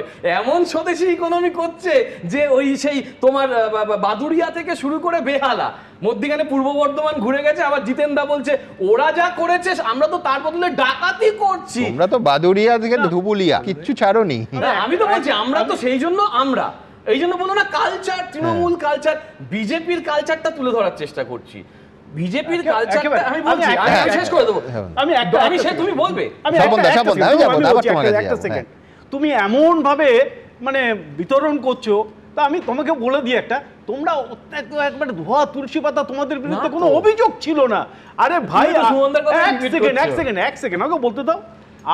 তোমরা কি 412 জনকে 15 বছরের মধ্যে শোকজ করেছো দুর্নীতির জন্য? 412 জনকে, 10 জনকে করেছো? এক সেকেন্ড আমাকে বলতে দাও। দ্বিতীয় জিনিসটা হচ্ছে দুর্নীতি দমন শাখা পুলিশের মধ্যে 3 জন আইপিএস অফিসারকে সেখানে রাখা হয়েছে মুরলীধর শর্মার নেতৃত্বে। কিন্তু আপনি একদিকে 412 জনকে শোকজ করবেন, 412 জনকে, হ্যাঁ, কিন্তু আমি বলছি, হ্যাঁ, কিন্তু আমি বলছি যে পুলিশ কতজনকে গ্রেফতার করেছে? পুলিশের কাছে যতক্ষণ পর্যন্ত না কমপ্লেন যায়, দুটো জিনিস, কমপ্লেন তো আপনাদেরও করা উচিত। যদি আমি যেটুকু কগনিজেবল অফেন্স হয়, তো কমপ্লেন তো বিজেপি পার্টি অফিস থেকে করা উচিত। স্যার এখানে বসে আছেন, অফেন্স 2 ধরনের, কগনিজেবল, নন কগনিজেবল। সেখানে পুলিশ গুরুত্ব, তাকে নোটিশ প্রথম দিতে হবে, নোটিশ না দিয়ে কাউকে গ্রেপ্তার করতে পারবেন না, নোটিশ দিয়ে তাকে ডাকতে হবে, ডাকার স্বপনদা, পর এই তাকে করতে অনুষ্ঠানেই হবে। যা আমি আরে, এক্ষুনি মানে ক্লাইম্যাক্সটা নষ্ট করতে চাই না, আমি বলছি ঠিক ক্ষমতায় আসার পর কজন তৃণমূল কাউন্সিলরকে বিনা নোটিশে তোলাবাজির অভিযোগে গ্রেফতার করা হয়েছে সেই হিসেবটা দেব, দেখবেন কতজন নোটিশ আবার পেয়েছিল। বলছি, আচ্ছা, কিন্তু offense দুটো- মেক নো মিস্টেক, আমি মনে আমি করি যে offense বলছি কাউন্সিলর দুটো- তোলাবাজ হলে গ্রেফতার করা Cognizable, উচিত, আপনারা ঠিক কাজ non-cognizable- করেছেন, কিন্তু এই একই কি করে দাদা, এক যাত্রায় এখানে- পৃথক কলা কি করে? এবার আমার বলার সময় তো পুরোটা আবার উনি বলে দিলেন, দেখতে পেলাম। প্রদীপ্ত। তা স্বাভাবিক, বিজেপি শাসকে আছে, ওকে প্রদীপ্ত। বলতে ডিফেন্ড করতে হবে। আমার বক্তব্য যে সব্যসাচী দত্ত তোলাবাজি করেছে বলে অভিযোগ আছে, সব্যসাচী দত্তকে ইডি, সিবিআই বা যারা আছেন তারা গ্রেপ্তার করে বসে রয়েছে, তাহলে তোলাবাজির অভিযোগ তো এনসিপিআই এর নেতাদের নামেও আছে। যে এনসিপিআই এর নেতাদের নামে যারা এককালীন তৃণমূল ছিল তাদের বিজেপি নেতারা দিনের পর দিন করছে, সেই বিজেপি নেতারা তাহলে এনসিপিআই এর নামে কেন কোনো অভিযোগ করছে না আমি আরে জানি না। সেটা তো- দাদা প্লিজ, দাদা সেটা প্লিজ, তো এতক্ষণ তো দেখাবো। বললেন, প্লিজ দাদা। আমার বক্তব্য সেখানে এই যে বীরভূমে টুলু মণ্ডলের নাম করে এত কিছু আসছে, তো সেখানেও তো অনেক এনসিপিআই নেতারা আছেন, তারাও জানেন কিনা আমি জানি না। ও যোগ্যতা লাগে দাদা আরবানাতে থাকার জন্য, আমি জানতাম। সেই আরবানাতেই তো টুলু মণ্ডলের একটা ফ্ল্যাট আছে, তা প্রতিবেশী জানতে পারেন না যে আরবানায় যোগ্যতা, কোন যোগ্যতায় টুলু মণ্ডল ফ্ল্যাট কিনে নিয়েছে, একটু জানিয়ে দিন না, আমি তো জানি না। কিন্তু আমি বলছি প্রদীপ্ত, এই এনসিপিআই নেতারা যখন তৃণমূলে ছিল তখন তাদের যোগ্যতা নিয়ে তৃণমূলের কোনো ধারণা ছিল না গো। ধারণা ছিল বা ছিল না আমি তো বললাম ওই জন্য থাকলে তো ব্যবস্থা আমাদেরকে নিতে। হারিয়ে দেওয়া হয়েছে এবং ও। ওদেরকে নিয়ে নেওয়া হয়েছে, এই ন্যারেটিভটা তো পরিষ্কার। টুলু মণ্ডলের এই টুলু পাম্পের বিরাট উৎপত্তি তো তৃণমূলের দাদা, সময়, এখানেই বলছি টুলু পাম্প উৎপত্তি এবং শীর্ষে পৌঁছানো সবটাই তৃণমূলের সময়। টুলু পাম্প একটা ছোট অঞ্চল থেকে জল তোলে, বিজেপির তো মেগা পাম্প, একদম মাটি থেকে জল তুলে পুরো জমিতে দিয়ে দেবে। 25 জন নেতা যাদের বিরুদ্ধে, দাদা 25 জন আমি নেতা বলছি যে যাদের- এই নিয়ে আলোচনা করার যোগ্যতা আবার আমাদের কারো আছে কিনা, যার সম্পত্তি 14 কোটি টাকা বোধহয় কাল দেখছিলাম, শুধুমাত্র গয়না যা বাজেয়াপ্ত হয়েছে এবং যা নগদ বাজেয়াপ্ত হয়েছে 212 কোটি টাকা। আমি জমি বাড়ি ওই আরবানা সব বাদ দিচ্ছি, এটা কার সময় প্রদীপ? সত্যি তো বলছি, কার সময় এটা তো দেখতে হবে, কার সময়, এবং সেখানে ক্যাবিনেট মন্ত্রী কারা কারা ছিলেন। এক বছরে হয় না, 21 সাল থেকে 26 সালের মধ্যে হয়নি, 18 সাল থেকে 21 সালের মধ্যে হয়েছে। ক্যাবিনেটের মাথায় যেন কে ছিলেন? মমতা বন্দ্যোপাধ্যায় না? দায়িত্ব নিতে হচ্ছে আমাদের তো। আজকে আমরা 16 বছর ধরে যেমন উত্তর দিয়ে গেছি, আজকে উত্তর দিচ্ছি। শম্ভুনাথ কাউয়ের উদাহরণ যেমন আমরা দিতে পারতাম, দিইনি। শম্ভুনাথ কাউকে প্রথমে এসে আমাদের গ্রেপ্তার করা হয়েছিল, পরবর্তীকালে পরপর গ্রেপ্তার ইডিসিবিআই করে দিয়ে গেছে, কিন্তু ইডিসিবিআই এমন গ্রেপ্তার করেছে 25 জন নেতা 2014 সাল থেকে গ্রেপ্তার হয়েছে, 23 জনের প্রায় মোটামুটি ঠান্ডা ঘরে, 3 জনের একদম খালাস বলে দিই নাম, হিমন্ত বিশ্ব শর্মা কোন দলে, অজিত পাওয়ার কোন দলে, 5 দিনের মধ্যে জেল কাটাবো, 5 ঘন্টার মধ্যে জেল কাটাবো। কারা বলছে? মামা কে রেড্ডি ব্রাদার্স কারা, প্রফুল প্যাটেল কে, অশোক চৌহান কে, প্রতাপ সান্নাই কে, সব থেকে অত দূরে মহারাষ্ট্রে চলে গেলে, ঘরের কাছে রাজীব বন্দ্যোপাধ্যায় ভুলে গেলে। রাজীব বন্দ্যোপাধ্যায় তো আছে সঙ্গে, আমার রাজ্যের মুখ্যমন্ত্রীকে দিলীপ ঘোষ কি বাজে কথা বলেছিলেন, আমরা তখন নাজেহাল হয়ে যাচ্ছি। আমার মুখ্যমন্ত্রী আজকে তিনি শুভেন্দু অধিকারীকে চোর বলেছিল। এরা এবার বলতে দাও, আমি বলতে চাইছি আমরা অনেকের সঙ্গে আমাদেরকে আতাত করতে হচ্ছে, অনেকে বলছে শুভেন্দু অধিকারী চোর কি চোর না, তুমি তো অনেকক্ষণ বলেছো। আপনিও বলেছেন, আমি তো প্রশ্ন করলাম যে আপনারা শুভেন্দু অধিকারীকে চোর বলেছেন, তুমি বলে দাও তিনি চোর কি চোর না? তুমি বলে দাও তাহলে শুভেন্দু অধিকারী যদি চোর হয় তো সেই চোরকে সসম্মানে তোমার দলে রেখেছিলে কেন? আরে আমরা তো রেখেছিলাম না, বলেই রেখেছিলে চোর কেন? বলেছিলেন, তার মানে যাদের আপনারা নামে রেখে বলছো চোর না। এই টুলু- থ্যাংক ইউ দাদা, আমি টুলু- সেদিনকে বলেছিলাম আরে তুমি টুলু চোর না, থেকে- এরা সেদিন থেকে বলছিল চোর না, আমরা সেদিন থেকে বলছিলাম যদি দাদা, এরা চোর অন্যায় হয় তো করছে। তোমার দলে ছিল তার কি মানে করে? আমাদের যারা ছিলেন তোমার তারা দল- চোর নয়, মানে তোমাদের Thank দলটা you. হবে চোরেদের দল, Thank আর you. তোমাদের দল থেকে যদি কোনো লোক আমাদের দলে তার এসে মানে সে চোর নয়। ভালো হয়, ভালোভাবে যদি কাজ করে সেটাও তার তোমাদের মানে সে দোষ চোর আছে। নয়, আমার এই আগে পরে পূর্বাশ্রম, তারপরের আশ্রমে কে কোথায় যাবেন আমরা জানি না, কিন্তু যেটা দেখে খারাপ লাগছে সেটা হচ্ছে বিজেপির ভেতর থেকে ধরুন জিতেন্দ্র তিওয়ারি, তিনি বলছেন কোট আনকোট যা শুরু হয়েছে তাতে মানুষের বাঁচা মুশকিল করে দিয়েছে আমাদের দলের লোক, নেতা নয়, সব কালেকশন মাস্টার হয়ে গেছে। আমি জানি না এই সব কালেকশন মাস্টারের নাম এই 412 অথবা 312 100 মাইনাস করে তার মধ্যে আছে কিনা দেখুন তো। 4 মে থেকে 4 আগস্ট মঙ্গলবার পশ্চিমবঙ্গে বিজেপি সরকারের 3 মাস হবে, কিন্তু তার আগেই যেভাবে বারবার বিজেপির রাজ্য সভাপতিকে তোলাবাজি বন্ধে বার্তা দিতে হচ্ছে তা নিয়ে জল্পনা জোরালো হচ্ছে। এর আগে গত 18 জুলাই পাণ্ডবেশ্বরের বিজেপি বিধায়ক জিতেন্দ্র তিওয়ারির বিজেপির একাংশ সম্পর্কে একটি মন্তব্য ঝড় তোলে। 15 साल में तृणमूल कांग्रेस का लोग जितना बड़ा गुंडा बना था, 2 महीना में हमारा आदमी लोग उससे ज्यादा बड़ा गुंडा बनने का कोशिश कर रहा है। স্থানীয় বিজেপি নেতা কর্মীদের বিরুদ্ধে চাঁদা তোলাবাজি নিয়ে মারাত্মক অভিযোগ করেন বিজেপি বিধায়ক জিতেন্দ্র তিওয়ারি। आदमी का जीना मुश्किल कर दिया है हमारा पार्टी का आदमी लोग। वो लोग महीना में 4 गो क्वार्टर दखल करता था, तो 1 हफ्ता में 4 क्वार्टर दखल कर रहा है। जहां से मन वहीं से चंदा ले रहा है लोग। ठेकेदार लोग को परेशान कर रहा है, उनको बोल रहा है ये काम कीजिए, ये काम मत कीजिए, इसके लिए पैसा देना होगा, उसके लिए पैसा देना होगा। सब कुछ पता चल रहा है। कोई नेता नहीं है, सबका सब कलेक्शन मास्टर बन गया है। নিজে বিজেপির বিধায়ক, ক্ষমতায় তারই দল, আর তার মুখে এই কথা শুনে অনেকেই থ হয়ে যান। हर चीज का एक सीमा होना चाहिए। शाम 6 बज रहा है, 5 गो 8 गो 10 गो ग्रुप बना के बैठ जा रहा दारू पीने के लिए। क्या बोले थे कि हम लोग जीत जाएंगे तो क्या सब विरोधी लोग का घर छोड़ा देंगे क्या? या हम ही लोग आदमी का घर खाली करवा रहा है। বিজেপি বিধায়কের এই মন্তব্যই বিরোধীদের হাতিয়ার হয়ে উঠেছে। 2 মাস 2.5 মাস হলো একটা সরকার এসছে, তার মধ্যেই দলের শীর্ষ নেতাদের বলতে হচ্ছে যে বিজেপি দলের মধ্যে তোলাবাজি ঢুকছে, তোলাবাজি রুখতে হবে। তার মানে ভাবুন, নেতারা এক কথা বলছেন, ভালো ভালো কথা বলছেন, কিন্তু তাদের গ্রাসরুট বা তাদের স্থানীয় বা বহু ক্ষেত্রে অনেক বড় নেতার ক্ষেত্রেও এগুলো কি রাখা হচ্ছে? নেতাদের কথাগুলো সব সোনার পাথরবাটি হয়ে যাচ্ছে। বিস্ফোরক খোদ বিজেপির বিধায়ক, তাহলে কি all is not well? Ashabul Hossain ও দীপক ঘোষের রিপোর্ট, এবিপি আনন্দ। দেখুন, তোলাবাজির সমস্যাটা যে আছে এবং ভয়ঙ্কর চেহারায় আছে, এটা এ রাজ্যে কোনো গোপন তথ্য ছিল না। বরং আমি তো বলবো এটা নিয়ে ক্ষমতায় আসার পর প্রথম দিন থেকে অত্যন্ত সচেতন ছিল বিজেপির এ রাজ্যের শীর্ষ নেতৃত্ব।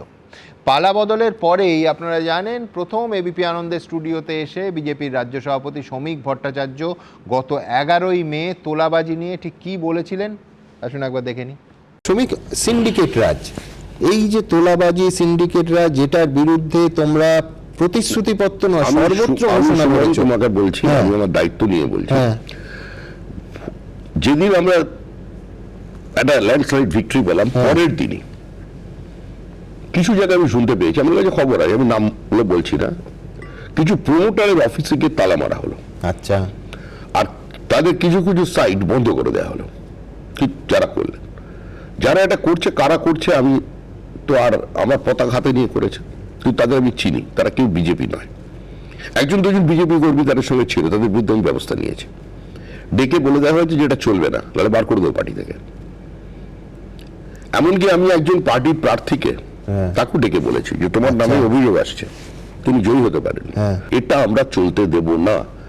যারা যে নির্ভয়ে পশ্চিমবঙ্গে ব্যবসা করবে, যারা ছোট ছোট দোকানদার, দরিদ্র মানুষ আছে, ছোট গুমটি চালায়, একবার তারা টাকা দিয়ে বসে গেছে, তাদের দোকানে গিয়ে কিছু লোক শুনেছি বন্ধ করেছিল। এই আমাদের নিউ টাউন এলাকায় আমি পাঠিয়ে খুলেছি। কিন্তু কথা হলো দলের ব্যবস্থা নয়, পুলিশি ব্যবস্থা কোথায়? আরও পরিষ্কার করে বললে, রং না দেখে পুলিশি ব্যবস্থা কোথায়? অথচ দেখুন, এই তোলাবাজির ক্ষেত্রে যে ব্যবস্থা হচ্ছে না তা তো নয়। পালা বদলের পর জেলায় জেলায় তোলাবাজির অভিযোগে গ্রেফতার হওয়া তৃণমূল কাউন্সিলরদের সংখ্যা সেঞ্চুরি পার হয়ে গেছে। আর তোলাবাজ বিজেপির জন্য দিলীপ ঘোষ 6 মাস সময় দেবেন কেন? আদি বিজেপি হোক, তৃণমূল থেকে আসা বিজেপি হোক, কিংবা ভালো তৃণমূল হোক, গ্রেফতারির সংখ্যা তো এখনও 0। তাহলে কি তৃণমূল থেকে বিজেপি শরণে গেলে তোলাবাজির 7 খুন মাফ? নজরুলদার কাছে আমার প্রশ্ন থাকবে, এই যদি পুলিশের ভূমিকা হয়, মানে তোলাবাজদেরও রাজনৈতিক রং বাছাবাছি করা হয়, তাহলে আরও কড়া আইন করে বা এই গুন্ডা দমন আইন করে লাভটা কী হবে নজরুলদার? দেখুন, আমাদের একজন প্যানেলিস্ট বললেন, বিজেপির একজন নেতাকে উদ্ধৃতি করে বললেন যে আমরা ঘুষ খাই এটা বলছেন, কিন্তু দেখুন এই লোক আমার কাছে ঘুষ দিতে এসছে। আমি একমত না। দেখুন, আমি অনেক দিন আইপিএস অফিসারে কাজ করেছি, অনেক নেতাকেও দেখেছি, যারা ঘুষ দেয় তারা আগে খোঁজ নেয় এ ঘুষ খায় কিনা। যে ঘুষ খায় না তার কাছে কেউ ঘুষ নিয়ে যায় না। অতএব কোনো বিজেপি নেতার কাছে যদি কেউ ঘুষ নিয়ে আসে, আপনি দেখুন তার ইতিহাস আছে, তিনি ঘুষ খান, 1 নম্বর কথা। অতএব আমরাও যেন এরকম না করি যে কোনো নেতা বলে দিল আমার কাছে টাকা নিয়ে আসছে, আমি ঘুষ খাই না, কোনো মতে বিশ্বাস করা যাবে না, 1 নম্বর। 2 নম্বর, এই যে আপনারা এখনই সাক্ষাৎকার দেখাচ্ছিলেন, 0 টলারেন্স। এবং সঙ্গে সঙ্গে যারা দুর্নীতি করছে তাদেরকে আপনি জামায় আদর করছেন। এই দুটো কথা একসঙ্গে চলে না। এটা মনে রাখতে হবে যে ল্যান্ডস্লাইড ভিক্টরির কথা আপনি দেখাচ্ছেন, সেই ল্যান্ডস্লাইড ভিক্টরি এ রাজ্যের মানুষ এই জন্যে দেয়নি যে তৃণমূলের নেতারা যে তোলাবাজি করছিলেন, তারা যে কাটমানি কমিশন খাচ্ছিলেন, এখন তারা বিজেপির নেতা হয়ে একই কাজ করবে। অতএব এটা যদি করে তাহলে তৃণমূলের যে অবস্থা হয়েছিল বিজেপি নেতাদের কিন্তু সেই অবস্থা হবে। এবার আসুন, আপনি রঙের কথা বলছেন, তো এই যে আপনি দিলীপবাবুর কথা দেখাচ্ছেন, সৌমিকবাবুর কথা দেখছেন, এটাকে কিন্তু এই টুলু মণ্ডলদের থেকে আলাদা করে যদি দেখান তাহলে কিন্তু সুবিচার হবে না। এই যে টুলু মণ্ডলের আপনি 214 বললেন, আপনারা চ্যানেলে দেখেছেন 220 কোটি দেখিয়েছেন আপনারা, তাহলে বেড়েছে। আমি আজকেই দেখার কথা বলছি। তো এর মধ্যে কিন্তু যে প্রাসাদের মতো বাড়ি, কয়েকশো লরি, এগুলো ধরাই হয়নি। এই যে আপনি আরবান আর ফ্ল্যাট বলছেন, বা কেউ কেউ বিদেশেও ফ্ল্যাটের কথা বলছেন, এগুলো কিছু ধরা নাই। ঠিক। তো এই জাতীয় লোকগুলো তো আছেন এবং তাদের সঙ্গে তৃণমূলের নেতাদের যে যোগাযোগ ছিল, বিজেপির নেতাদের কারো যোগাযোগ নেই, এটা তো মানা যাবে না। এবং তারা বিজেপির নেতাদের তৃণমূলের নেতাদের মতো করতে চাইবেন না, এরকম ভাবার কোনো কারণ নেই। তারা করতে চাইবেন।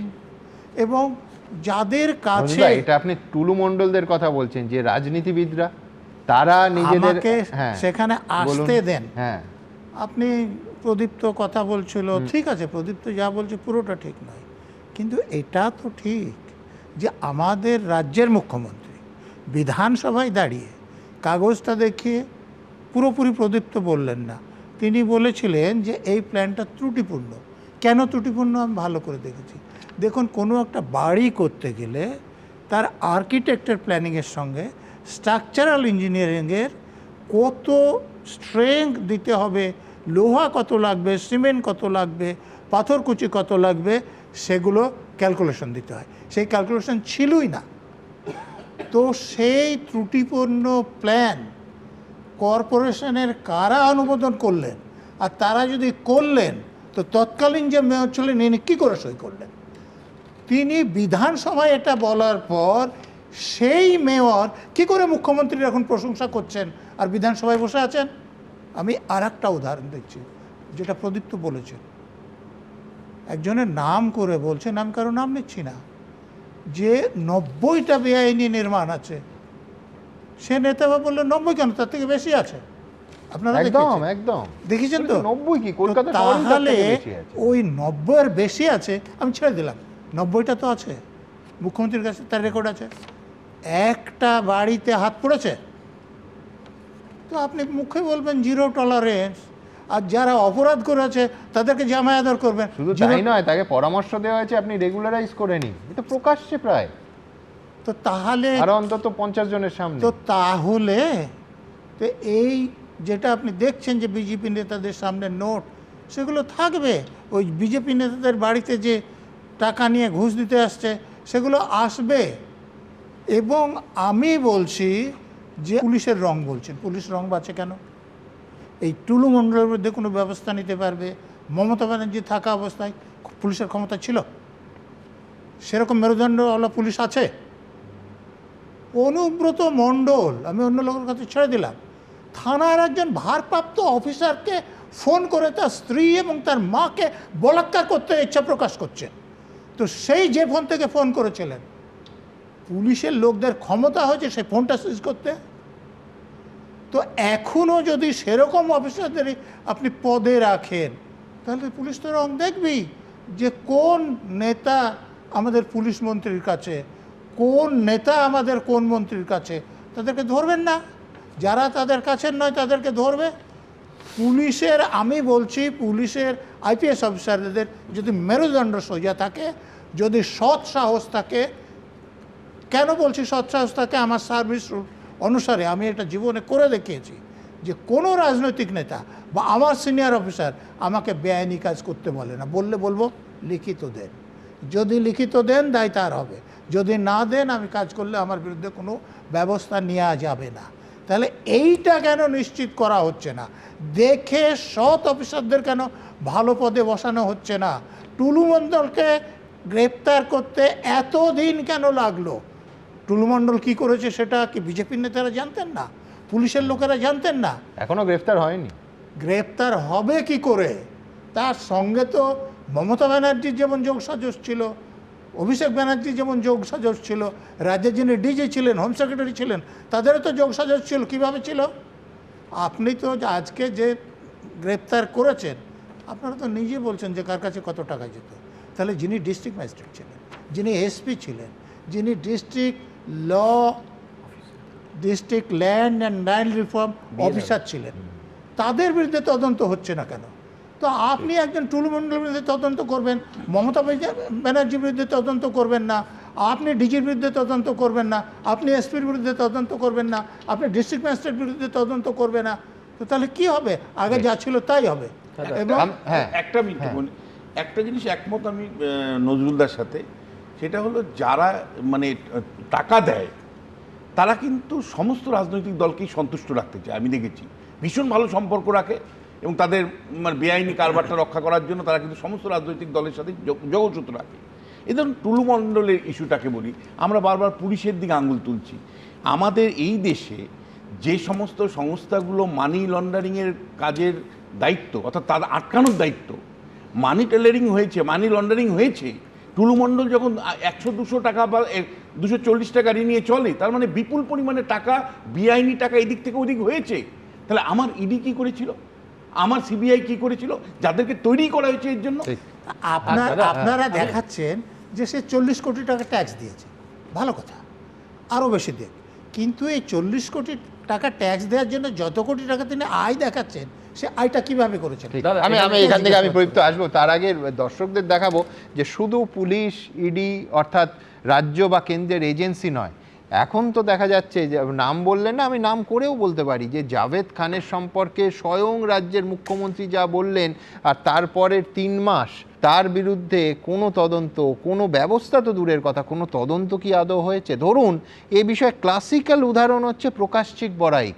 সুকান্তবাবু কি বলেছিলেন, আর তারপরে একেবারে সরাসরি 3.5 ঘন্টার মধ্যে বিজেপির টিকিটে রাজ্যসভার সাংসদ, এও তো হয়েছে এই রাজ্যে। সুতরাং সংশয়টা কিন্তু থেকেই যাচ্ছে। দেখুন পরের প্রতিবেদন।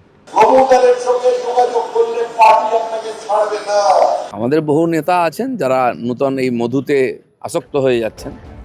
বিজেপি পশ্চিমবঙ্গে ক্ষমতা এসেছে সবে মাত্র 3 মাস হয়েছে, তার মধ্যে তোলাবাজি নিয়ে বারবার বার্তা দিতে হচ্ছে বর্তমান রাজ্য সভাপতি থেকে প্রাক্তন রাজ্য সভাপতিকে।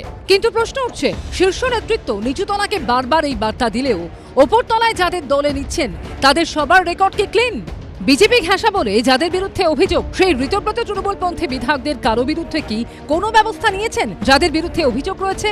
তৃণমূলের সদ্য প্রাক্তন রাজ্যসভার সাংসদ প্রকাশচিক বড়াইককে দলে নিয়ে রাজ্যসভার সাংসদ করেছে বিজেপি, কিন্তু অতীতে তাঁর বিরুদ্ধেই প্রকাশচিক গরু পাচারের মতো ভয়ঙ্কর অভিযোগ করেছিলেন বিজেপি নেতৃত্বের একাংশ। প্রকাশচিক বড়াইক হোক, এর কাজই হচ্ছে ভাইপোর হয়ে গরু পাচার করা আর ভাইপোকে টাকা সাপ্লাই করা। ভাইপোর কাছে টাকা পাঠানো ছাড়া এর কোনো কাজ নেই। আর যতদিন টাকা পাঠাতে পারবে ততদিন রাজ্যসভা থাকবে, জেলা সভাপতির পদ থাকবে। আলিপুরদুয়ারে যারা আছেন, আমি নাম ধরে বলে দিতে পারি, সেটা প্রকাশচিক বড়াইক হোক, চেয়ারম্যান হোক, যেই হোক, যারা দুর্নীতিবাজ আছেন তাদের সময় আসলে কিংবা মোনা হোক, সময় আসলে সবাই তদন্ত হবে, জেলে যাবে তারা। অথচ 9 জুলাই সেই প্রকাশচিক বড়াইককে দলে নেন বিজেপির রাজ্য সভাপতি শ্রমিক ভট্টাচার্যই। নানা মহলে প্রশ্ন উঠছে, প্রথমে অভিযোগ তুলে পরে অভিযুক্তকেই দলে নিয়ে রাজ্যসভায় পাঠানো বিজেপির কেমন নীতি? এখন এই তৃণমূল কংগ্রেসের থেকে যারা এই অপকর্মগুলো করেছে, তারা যদি ক্রমাগত রক্ষা কবচ পেতে থাকে, মানে রাজনৈতিক রক্ষা কবচ, মানে ধরুন জাভেদ খানের ছেলের নামে যে প্রপার্টি, প্রকাশচিক বড়াইককে নিয়ে বলেছেন এবং অন্যান্য অনেককে, মানে তৃণমূল কংগ্রেসের নিয়ে নাম ধরে ধরে বলেছেন, বিধানসভায় সইটা দেখিয়েছেন মুখ্যমন্ত্রী ফিরহাদ হাকিমের, কোনো তদন্ত নেই। কেন? আজকে মানুষ কিন্তু আশা করে আছে। তৃণমূল কংগ্রেসের যারা টেন্টেড, তারা কোথাও গিয়ে একটা বুঝে নিয়েছে যে হয় বিজেপিতে যাওয়া, না হলে বিজেপি করব বা ভালো তৃণমূল, এনসিপিআই, এগুলোতে গেলে আমার বিরুদ্ধে আর কোনো তদন্ত হবে না। বিধানসভা ভোটের পর খোদ মুখ্যমন্ত্রী শুভেন্দু অধিকারীকে একজনের নাম করে হুঁশিয়ারি দিতে শোনা গেছে, জাভেদ খান। চৌথা নাম শুননা চাহতা है जावेद खान का बेटा 90 प्रॉपर्टी, ये लोग लूटा है, ये लूटने वाला। কিন্তু সেই জাভেদ খান কালীঘাট তৃণমূল ছেড়ে মৃতপ্রায় তৃণমূলের নাম লেখানোর পর তার বিরুদ্ধে এখনো কোনো ব্যবস্থা নেওয়া হয়নি। বিজেপির কাছাকাছি এলেই কি 7 খুন মাফ? মুখ্যমন্ত্রী যিনি ক্ষমতায় আসার আগে এবং পরে যার বিরুদ্ধে কথা বলেছিলেন, আজকে দেখা যাচ্ছে তিনি তার বিরুদ্ধে কথা বলছেন না।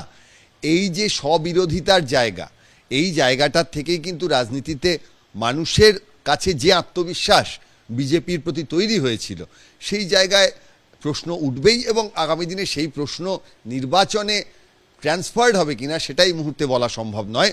কিন্তু একটি সংগঠন ভিত্তিক দল হিসেবে বিজেপি যে এটা ভাবছে সেটা তাদের নেতাদের কথায় বারবার উঠে আসছে। কাটমানি তোলাবাজির বিরুদ্ধে শুরুতেই কড়া ব্যবস্থা না নিলে পরিণতি ভয়ঙ্কর হয়। এখন তৃণমূলের হালই তার জলজ্যান্ত প্রমাণ। বর্তমান শাসক দলকেই তার থেকে শিক্ষা নেবে। অর্ণব মুখোপাধ্যায় রিপোর্ট, এবিপি আনন্দ।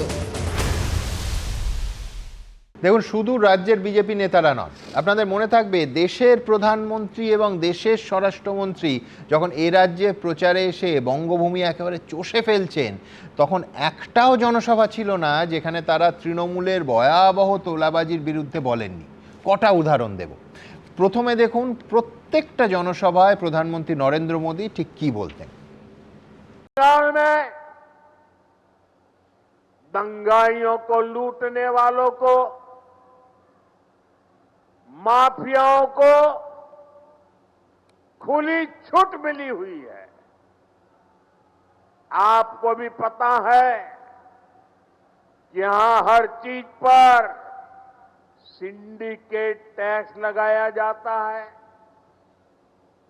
इस सिंडिकेट टैक्स को, इस माफियावाद को भाजपा सरकार ही खत्म करेगी।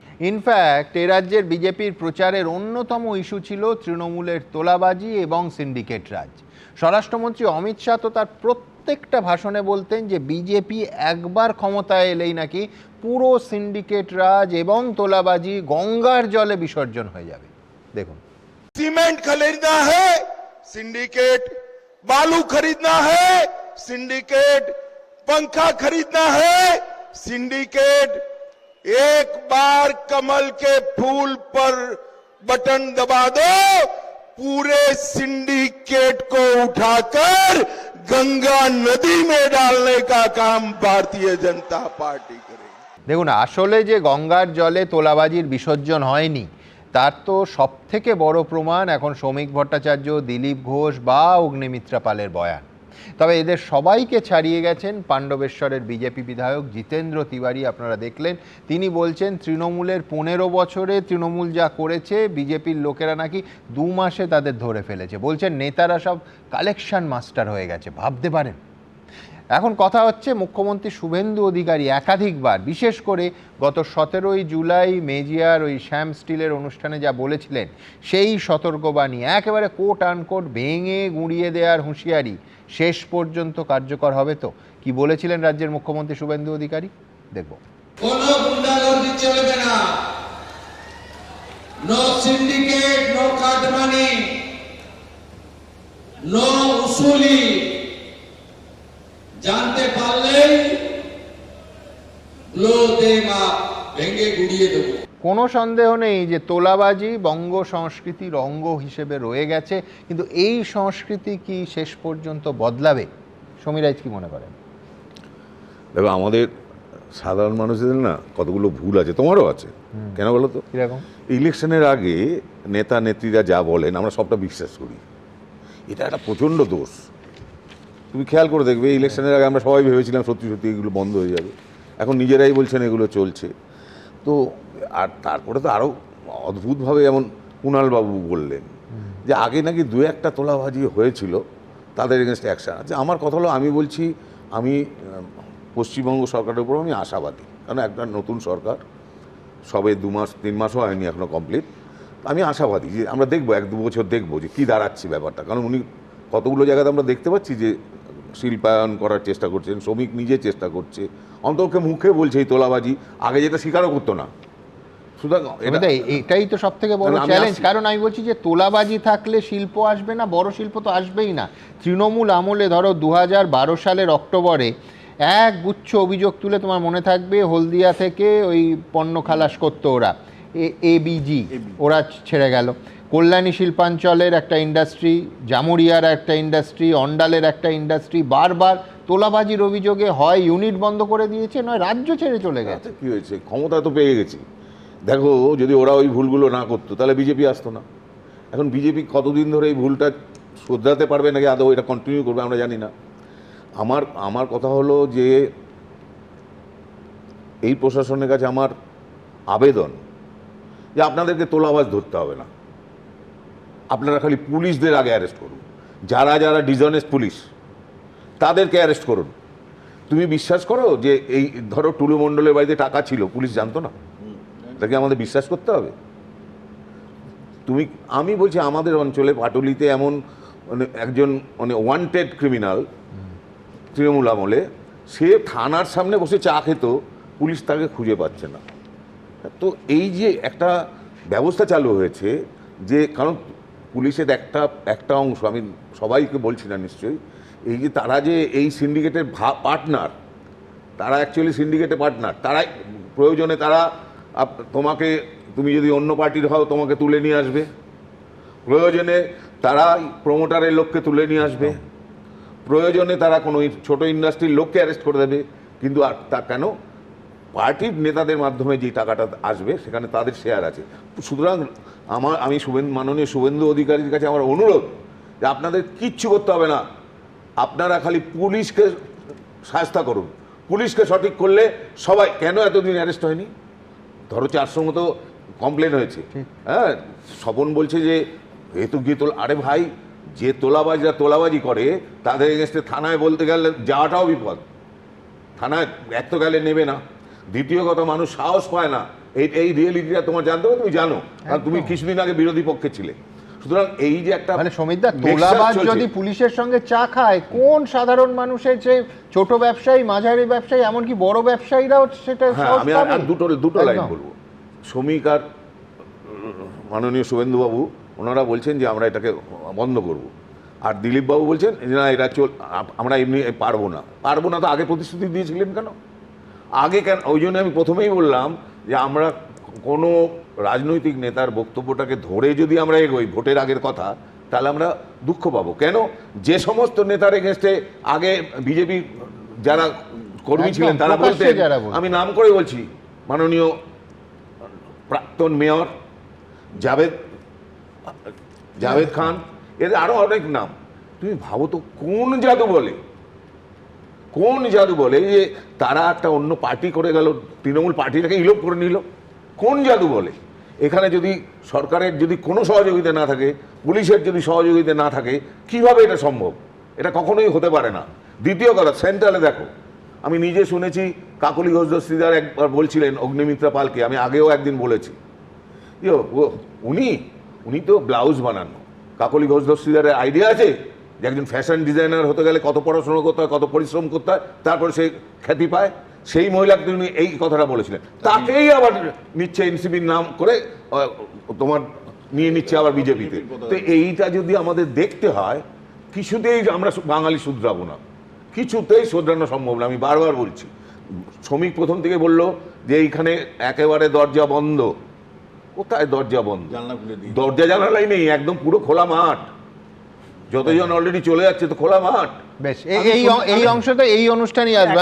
আমি সুমিতদাকে শুধু একটা কথা বলতে চাই, মুখ্যমন্ত্রী বলেছিলেন সিন্ডিকেট রাজ চলবে না, মাননীয় স্বরাষ্ট্রমন্ত্রী বলেছিলেন সিন্ডিকেট রাজ চলবে না। তুমিও থাকো নাকতলা, আমাদের রামগড় অঞ্চলে, আমিও এক জায়গায় থাকি। যত বিল্ডিং হচ্ছে, একটা বিল্ডিংয়ে কেউ বলতে পারবে না যে গত 3 বছরে কোথাও সিন্ডিকেট আছে। No syndicate. For your information, আমি বলতে চাইছিলাম না কোনো সিন্ডিকেট। এক সেকেন্ড বলতে হবে, আমি এই কথাটা বলতে যাচ্ছিলাম না, কারণ আমি ওই অঞ্চলে থাকি।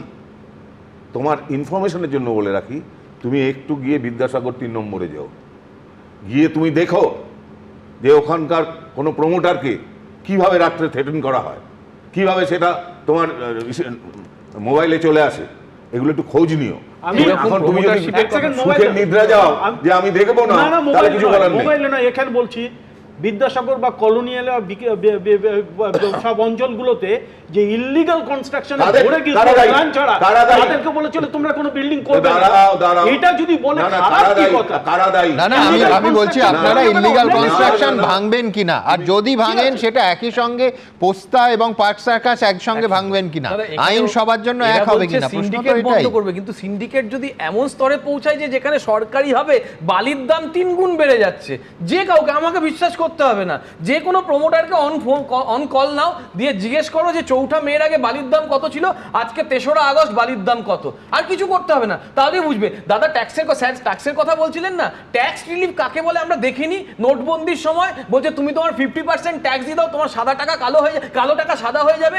সরকারিভাবে তো কালো টাকাকে সাদা করার চেষ্টা করা হয়েছে এই দেশে, এবং এই দেশে এমন রাইট অফ সিস্টেম করা হয়েছে যে ব্যাংকের মাধ্যমে রাইট অফ যারা লোন নিয়েছে বড় বড় গোষ্ঠীকে, ওটা তো সিন্ডিকেট। প্রদীপ্তর মুশকিল হচ্ছে ও পড়ায় তো, আর আমরা রিয়েল স্টেট সেক্টরে অ্যাডভোকেট হিসেবে আমরা তাদেরকে বিভিন্ন কাজে মানে কাজ করি। স্টোন চিপস বালিতে যে পরিমাণ একটা গাড়িতে সাপ্লাই দেওয়ার কথা, ওখানে কেউ কথা বলতে পারবে না, বলবে ওখানে কত সিএফটি আছে, ও মাপ দিয়ে বললো এটা 400 আছে, ওকে 400 মানতে হবে, দিচ্ছে 200। স্টোন চিপস দিচ্ছে 200, বলবে ওটা 350 আছে। এই যে দামের ওখানে কোত্থেকে কিভাবে পয়সাগুলো যায়, এই সময়টা, এই চেহারাটা, এই ছবিটা কি পাল্টাবে? খুব পরিষ্কার প্রশ্ন আমাদের। তার কারণ এই রাজ্যে তোলাবাজির যে মাইলস্টোনগুলো গত 15 বছরে প্রতিষ্ঠিত হয়েছে, একবার তো মনে করিয়ে দিতে হবে। তার কারণ সেইখান থেকে ঘুরে দাঁড়ানোর চেষ্টা এবং তার সাময়িক একেবারে শুরুর দিকে প্রাথমিকভাবে সেই চেষ্টার কিন্তু সাফল্য অন্তত বঙ্গবাসীর চোখে পড়ছে না, এটাও বলতে হবে। দেখুন, মানুষ যে উদ্দেশ্য নিয়ে পরিবর্তন করছে সেটা যেন ভুলে না যাই আমরা।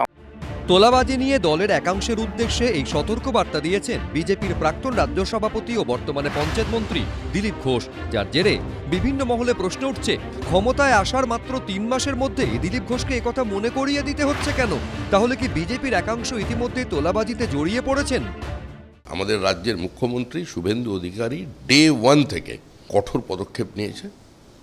যারা নিরপরাধ মানুষের টাকা লুট করেছে, সমস্ত ব্যাপারে সরকারের তরফ থেকে ব্যবস্থা নেওয়া হয়েছে।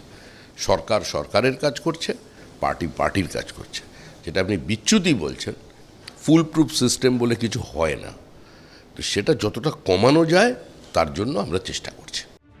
পর্যবেক্ষকদের একাংশের মতে 15 বছরে তৃণমূল শাসনের পতনের নেপথ্যে যে বিষয়গুলি ফ্যাক্টর হিসেবে কাজ করেছে তার মধ্যে অন্যতম তোলাবাজি। ভুরি ভুরি অভিযোগ উঠেছে, কলকাতা লাগোয়া বিধাননগর পুরসভার বাগুইয়াটিতে তোলা না দেওয়ায় বন্দুকের বাঁট দিয়ে মেরে প্রমোটারের মাথা ফাটিয়ে দেওয়ার অভিযোগ উঠেছিল সমরেশ চক্রবর্তী নামে এক তৃণমূল কাউন্সিলরের দলবলের বিরুদ্ধে।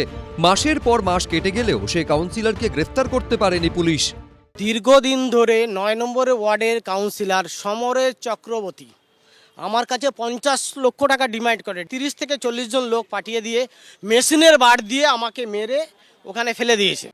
বিধাননগরে একটি তোলাবাজির ঘটনা নিয়ে তো বাংলাদেশের তৎকালীন প্রধানমন্ত্রী শেখ হাসিনা মমতা বন্দ্যোপাধ্যায়ের কাছে অভিযোগ জানিয়েছিলেন বলে সূত্রের খবর। শেখ হাসিনার পরিচিত ওই ব্যক্তি অরুণাভ মুখোপাধ্যায় থাকতেন বিধাননগরে। সূত্রের খবর, তৎকালীন মুখ্যমন্ত্রী মমতা বন্দ্যোপাধ্যায়ের কাছে চিঠি লিখে অভিযোগ করেছিলেন অরুণাভ মুখোপাধ্যায়। তিনি জানিয়েছিলেন বাড়ির একটি অংশ সম্প্রসারণের কাজ শুরু করেছিলেন। তখন এলাকার তৃণমূল কাউন্সিলর তার কাছে বিপুল পরিমাণ টাকা দাবি করেন, না হলে কাজ বন্ধের হুমকি দেওয়া হয়। এরপর অনিন্দ চট্টোপাধ্যায় নামে সেই কাউন্সিলর গ্রেফতার হন। বছর 4 আগে যোধপুর পার্কের এই ক্যাফেতে বিজ্ঞাপন চেয়ে তোলাবাজির অভিযোগ ওঠে তৃণমূলের বিরুদ্ধে। টাকা না দিলে ক্যাফেতে ভাঙচুর চালানোর হুমকিও দেওয়া হয় বলে অভিযোগ। প্রথম এসেছিল তখন 5-6 জন লোক শনিবার দিন ঢুকেছিল ওই কাউন্টারের সামনে। এই ব্রশিয়ারটা দেওয়া হয় এবং বলে যে মালিককে টাকা রাখতে বলবে, হ্যাঁ, দিয়ে মালিককে চেকটা রেডি রাখতে বলবে, না দিলে দেখেছিস তো কেমন ভাঙচুর করেছি। তৃণমূল জমানায় এই তোলাবাজি সিন্ডিকেট নিয়ে একাধিকবার কড়া বার্তা দিতে শোনা গেছিল মমতা বন্দ্যোপাধ্যায়কে। মনে রাখবেন, এখানে আমি বিত্তবান চাই না, আমি বিবেকবান চাই। এখন থেকে কোনো অভিযোগ যেন কারো বিরুদ্ধে দল না পায়। যদি কোনো অভিযোগ কারো বিরুদ্ধে পায়, আমরা কিন্তু উপযুক্ত অ্যাকশন নেব, এটা মাথায় রাখবেন। কিন্তু মুখে বার্তা দিলেও ধরপাকড়, পুলিশ প্রশাসনের কড়া পদক্ষেপ তখন দেখা যায়নি, যার ফল বিধানসভা ভোটে টের পেয়েছে তৃণমূল। তৃণমূলের 15 বছরে তোলাবাজি, ভয় দেখিয়ে টাকা আদায়, ইত্যাদি রীতিনীতিতে পরিণত হয়ে গেছিল। তৎকালীন মুখ্যমন্ত্রী শ্রীমতী মমতা বন্দ্যোপাধ্যায় বারবার ব্যবস্থা নিচ্ছি, ব্যবস্থা নেব, রাজধর্ম পালন করব ইত্যাদি বললেও কোনো ব্যবস্থা তিনি নেননি। যদি যথাযথ ব্যবস্থা গ্রহণ না হয় তাহলে কিন্তু এর অবস্থা আগামী দিনে ভালো হবে না। ঠিক যে অবস্থা তৃণমূলের ক্ষেত্রে হয়েছে, বিজেপি যদি এই মুহূর্তে এই তোলাবাজিদের বিরুদ্ধে ব্যবস্থা না গ্রহণ করে তাহলে কিন্তু আগামী দিনে অবস্থার অবনতি হবে। বিজেপিও কি এক অসুখে ভুগবে, নাকি অভিযোগ এলে সঙ্গে সঙ্গে কড়া প্রশাসনিক পদক্ষেপ নেওয়া হবে? সুদীপ্ত আচার্য, এবিপি আনন্দ। দেখুন, সময় পাল্টায়, ডিমের অভিমুখও ঘুরে যায়। এই দুদিন আগে শ্রমিক ভট্টাচার্য নিজের দলকে সতর্ক করে দিয়েছিলেন, আর ঠিক তাই হলো শীতলকুচিতে। তৃণমূলের প্রধানের কাছ থেকে টাকা নেয়ার অভিযোগে শীতলকুচিতে মণ্ডল সভাপতিকে ডিম ছুঁড়লেন বিজেপির কর্মীরাই। আমার শুধু মনে পড়ছিল, গত 2.5 মাস ধরে এই আশঙ্কাই তো দিনের পর দিন আমরা প্রকাশ করছিলাম এই অনুষ্ঠানে, প্রায় প্রতিদিন।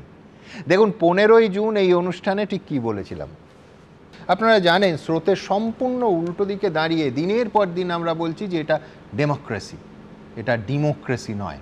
এই ডিম থেরাপি বন্ধ হোক। তার কারণ, রাজধানীতে আমরা দেখেছি একটা সময় আপের একটা গোষ্ঠী, তারা কংগ্রেস নেতাদের বা বিরোধী দলের নেতাদের কালি ছুঁড়ত। সেই কালিতে কলঙ্কিত হয়েছিল কেজরিওয়ালের মুখও। সুতরাং আইন নিজের হাতে নেয়ার প্রবণতা মারাত্মক। কিন্তু এটা ঠিক যে বহু জায়গায় সত্যি সত্যি মানুষের পুঞ্জীভূত ক্ষোভ, 15 বছরের অত্যাচারের নিঃসন্দেহে সেইটার একটা বহিঃপ্রকাশ আছে। কিন্তু শাসক বলতে পারে না স্বতঃস্ফূর্ত জনরোষ আমরা কি করব। দেখুন, বিজেপি নেতারা মঞ্চের ওপর থেকে যা যা বলছেন সেটার বাস্তব রূপায়ণ কিন্তু দেখা যাচ্ছে না। ঠিক যেটা তোলাবাজির ক্ষেত্রে সতর্কীকরণে দেখছি, এই তথাকথিত ডিম থেরাপি রুখতেও সেই একই প্রবণতা দেখছি। সবটাই মুখে মারিতং জগতে হয়ে যাবে না তো? অর্থাৎ হিতোপদেশের বাণীর মতো সচেতন শাসক দলের নেতারা একদিক থেকে কড়া বার্তা দিয়ে যাবেন প্রকাশ্যে, অথচ তার বাস্তবায়ন দেখার সৌভাগ্য বঙ্গবাসীর হবে না। আমাদের ভয়টা সেইখানে। রবীন্দ্রনাথ দা কি বলেন?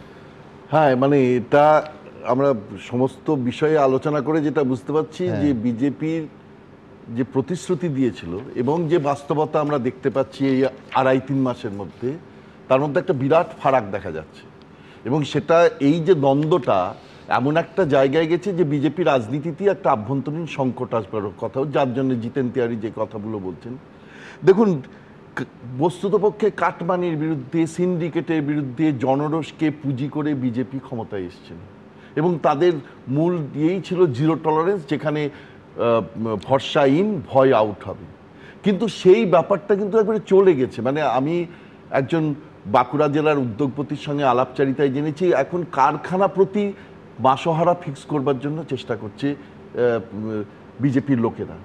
এমএলএ জানেন না, যেখানে দিলীপ ঘোষ বলছেন মধুচক্রে মধু, নতুন তোলাবাজির মধুতে সবাই আকৃষ্ট হয়ে পড়ছে।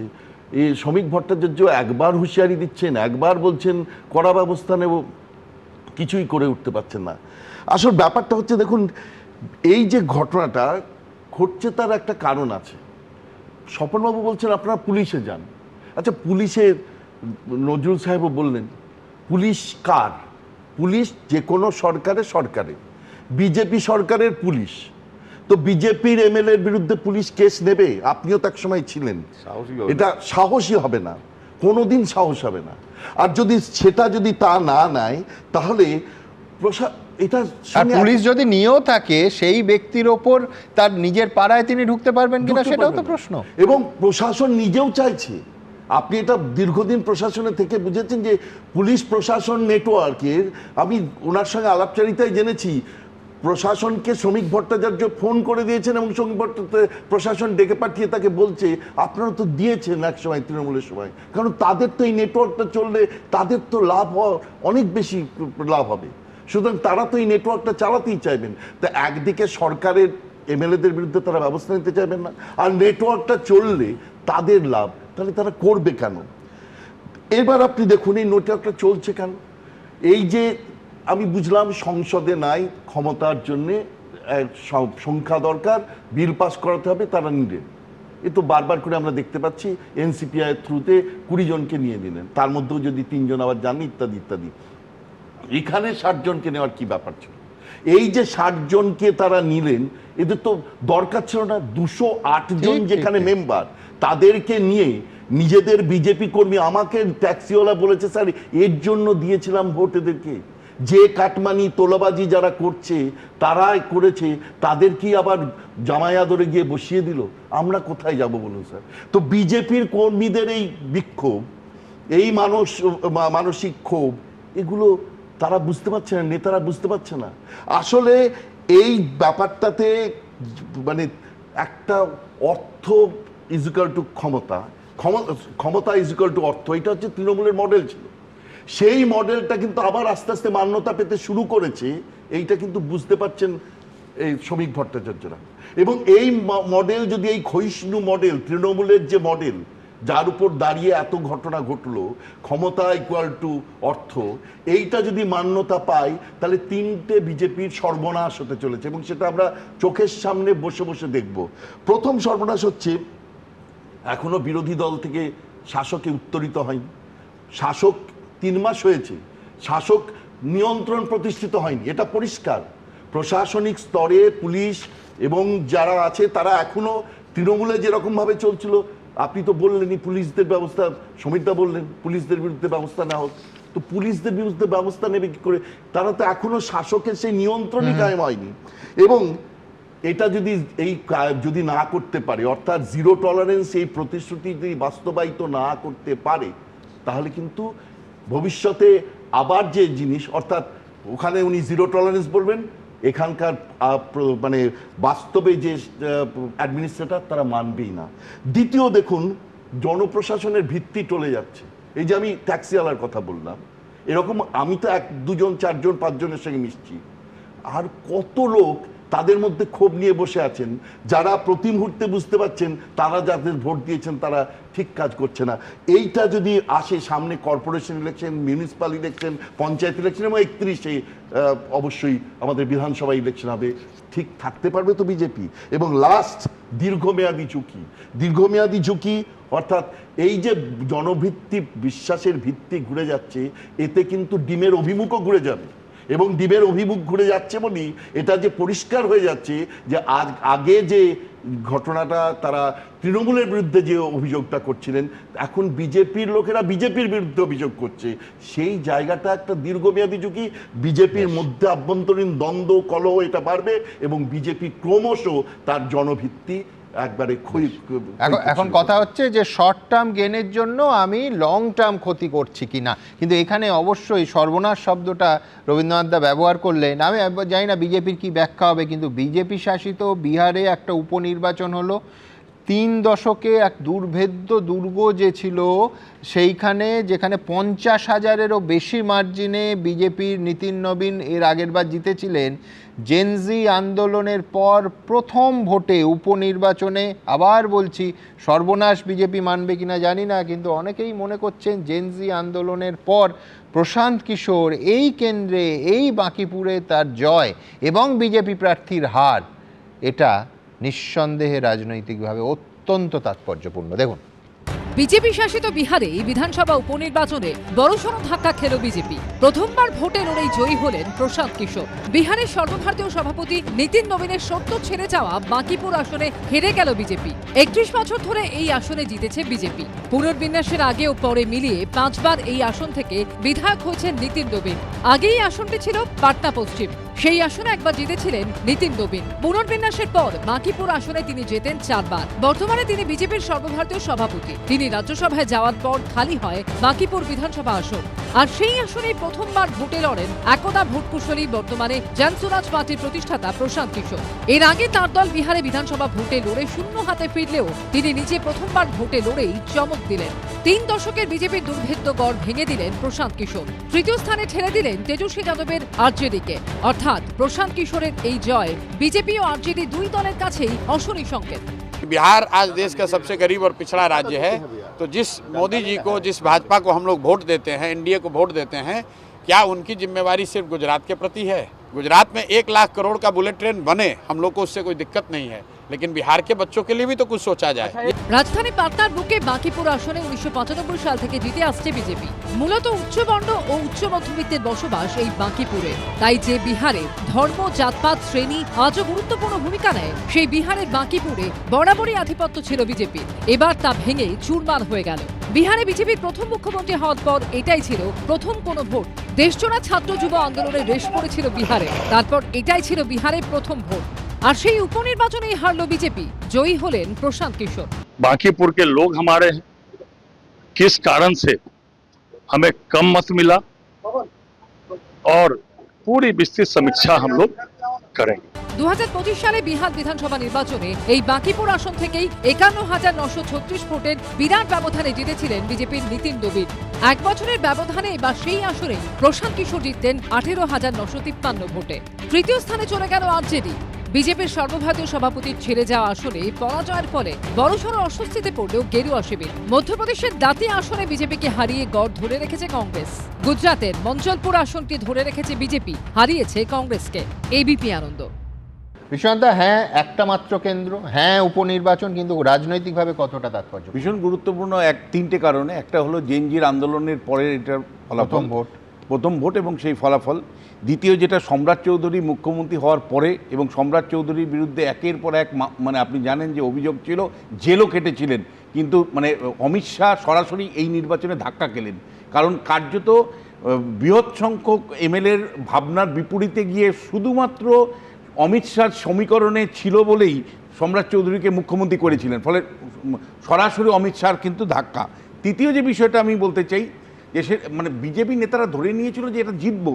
মানে রবিশঙ্কর প্রসাদের মতন লোক কী ধরনের কথা বলেছিল জানেন, যে কুকুর বিড়াল যদি দাঁড়ায় এখানে তারাও জিতবে, এটা তারা ব্যবহার করেছে।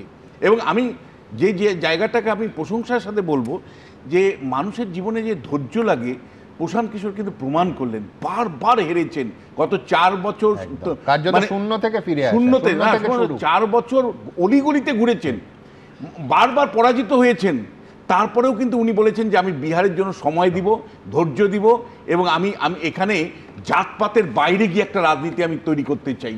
এবং জাতপাতের বাইরে গিয়ে আজকে বাঁকিপুর, মনে রাখবেন সেই কনস্টিটুয়েন্সি যেমন বিধাননগরে সবচেয়ে বেশি গ্র্যাজুয়েট, তেমনি বাঁকিরপুরে সবচেয়ে শিক্ষিত মানুষের এলাকা, যেখানে তিনি জাতপাতের বাইরে গিয়ে নির্বাচনে জয়ী হয়েছে। স্বপনদা, তো বাঁকিপুরের পরাজয় নিয়ে বলতে পারেন অনেক কিছু, কিন্তু আমি একটা বলবো, এটা আমাদের কাছে একটা শিক্ষা। আমাদের হার বলবো না, এটা আমাদের শিক্ষা যে ওভার কনফিডেন্স হলে কি হয় সেটা বোঝা যাচ্ছে। 7% মানুষ গতবার যা ভোট দিয়েছিল তার চেয়ে ভোট পার্সেন্ট 7% কমেছে। এই 7% মানুষকে আমরা ভোট কেন্দ্রে নিয়ে যেতে না পারাটা আমাদের ব্যর্থতা ছিল। আমরা হয়তো অতটা ভাবিনি যারা ভোট দেবে সব আমাদেরকে দেবে। এটা কোন আসনে 31 বছর যে আসনে আপনারা জিতেছেন, আপনাদের সর্বভারতীয় সভাপতির ছেড়ে যাওয়া আসন, মানে এই ফ্যাক্টরগুলো তো বিরাট। এটাই তো বলছি, এটা আমাদের কাছে একটা শিক্ষা নেব এর থেকে। তারপর আমাদের যে ভুলগুলো হয়েছে সেগুলো আমরা সংশোধন করবো। আমাদের ক্যাডার বেসড পার্টি, আমরা এটা নিয়ে নয়। আমি রবীন্দ্র একটা প্রসঙ্গে আমি বলবো যে পুলিশ আমাদের এখানে সব অ্যাকশন নেয় না, পুলিশ। আমি যাদবপুরে একটা ঘটনা শুধু আমি এখানে বলতে চাই। একজন লোক একটা বাড়িতে, আমাদের পার্টির ভাইস প্রেসিডেন্ট মণ্ডলের, সে একটা বাড়িতে জায়গা দখল নিয়ে একটু এগিয়ে নিয়েছিল। তিনি সঙ্গে সঙ্গে যাদবপুর থানাতে ফোন করলেন। যাদবপুর থানা ফোন করার পর আমরাও যাদবপুর থানাতে ফোন করে বলেছি আপনি এক্ষুনি যান, ওকে অ্যারেস্ট করুন। সঙ্গে সঙ্গে অ্যারেস্ট করে নিয়ে এসছে। আমরা কোনো এই নজিরগুলো রাজ্য জুড়ে রাখুন, হ্যাঁ খুব রাজ্য জুড়ে রাখুন, এবং একটু বড়তে উঠুন, মণ্ডল থেকে উপরে। আমি বলে একটা কথা বলি, স্বপন ভাই, তোমরা কেন ফোন করবে পুলিশ স্টেশনে? কে আমরা? আমরা নয়, আমরা পুলিশকে বলছি। বললে ওরা প্রিয়াঙ্কা টিবেলের বিরুদ্ধে কিছু করেছে নিশ্চয়ই। সকালবেলা ওরকম ব্যবস্থা করা হলো। আমরা সন্দীপন সাহার বিরুদ্ধে আমরাও থানাতে ফোন করেছি। সমীরাই জিজ্ঞেস করছেন এটা মমতা বন্দ্যোপাধ্যায় আনারুল কেন পুলিশ পাঠায়নি মতো শোনালো না? না না, আমরা আমাদের কাছে অভিযোগ এসছে, সঙ্গে সঙ্গে আমরা থানাকে বলছি। আমি একটা কথা বলবো, আমি বাঁকিপুরের প্রসঙ্গে আসি। বাঁকিপুরের আমি না, আমার মানে জ্ঞান তো মনে পড়ছে না, রাজ্যে শাসক দল এক, তার একটা সেই শাসক দলে এরকম একজন উপনির্বাচনে হেরে গেল, এটা মানে আমার জ্ঞান তো মনে পড়ছে না। তার মানে অর্গানাইজেশনাল একটা ডেফিসিয়েন্সি বিজেপির মধ্যে কিন্তু হচ্ছেই।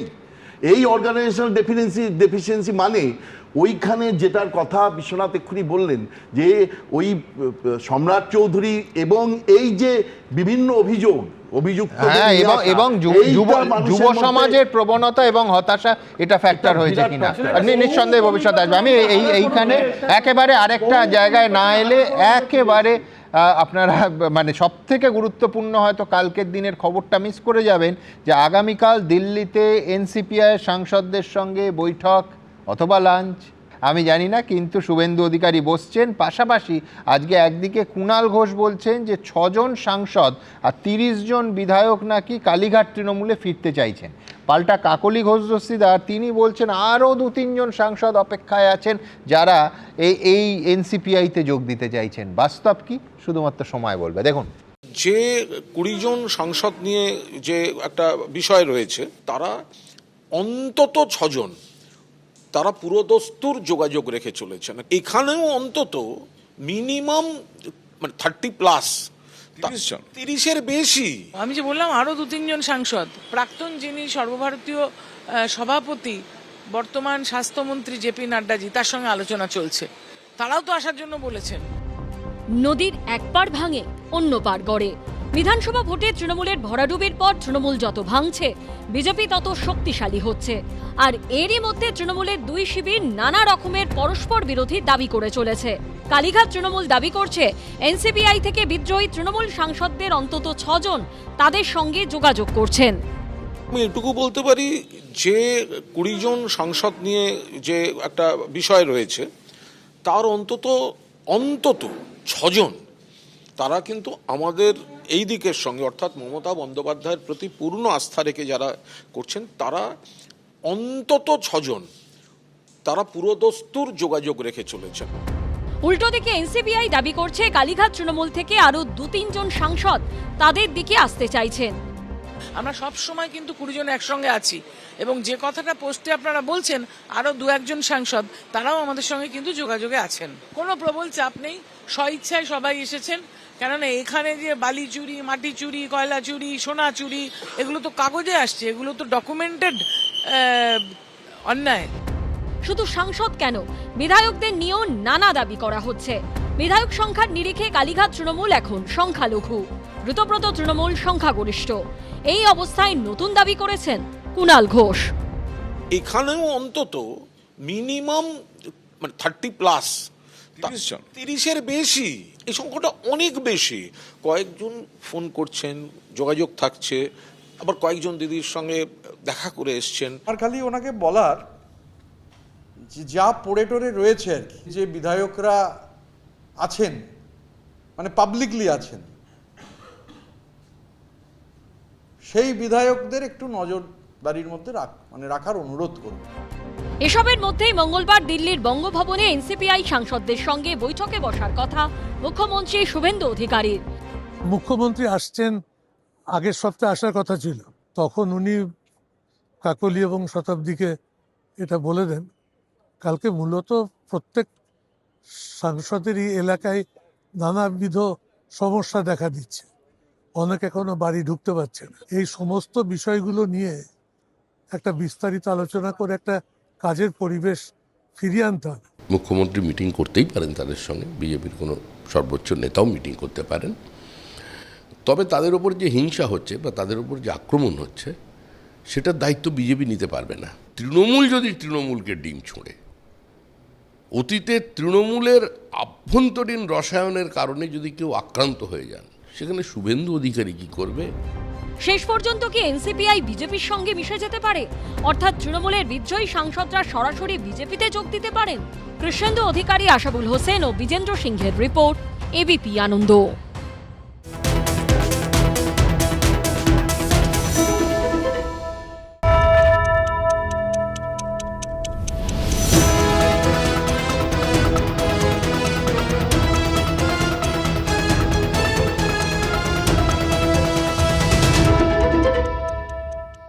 এবিপি আনন্দ, এগিয়ে থাকে, এগিয়ে রাখে।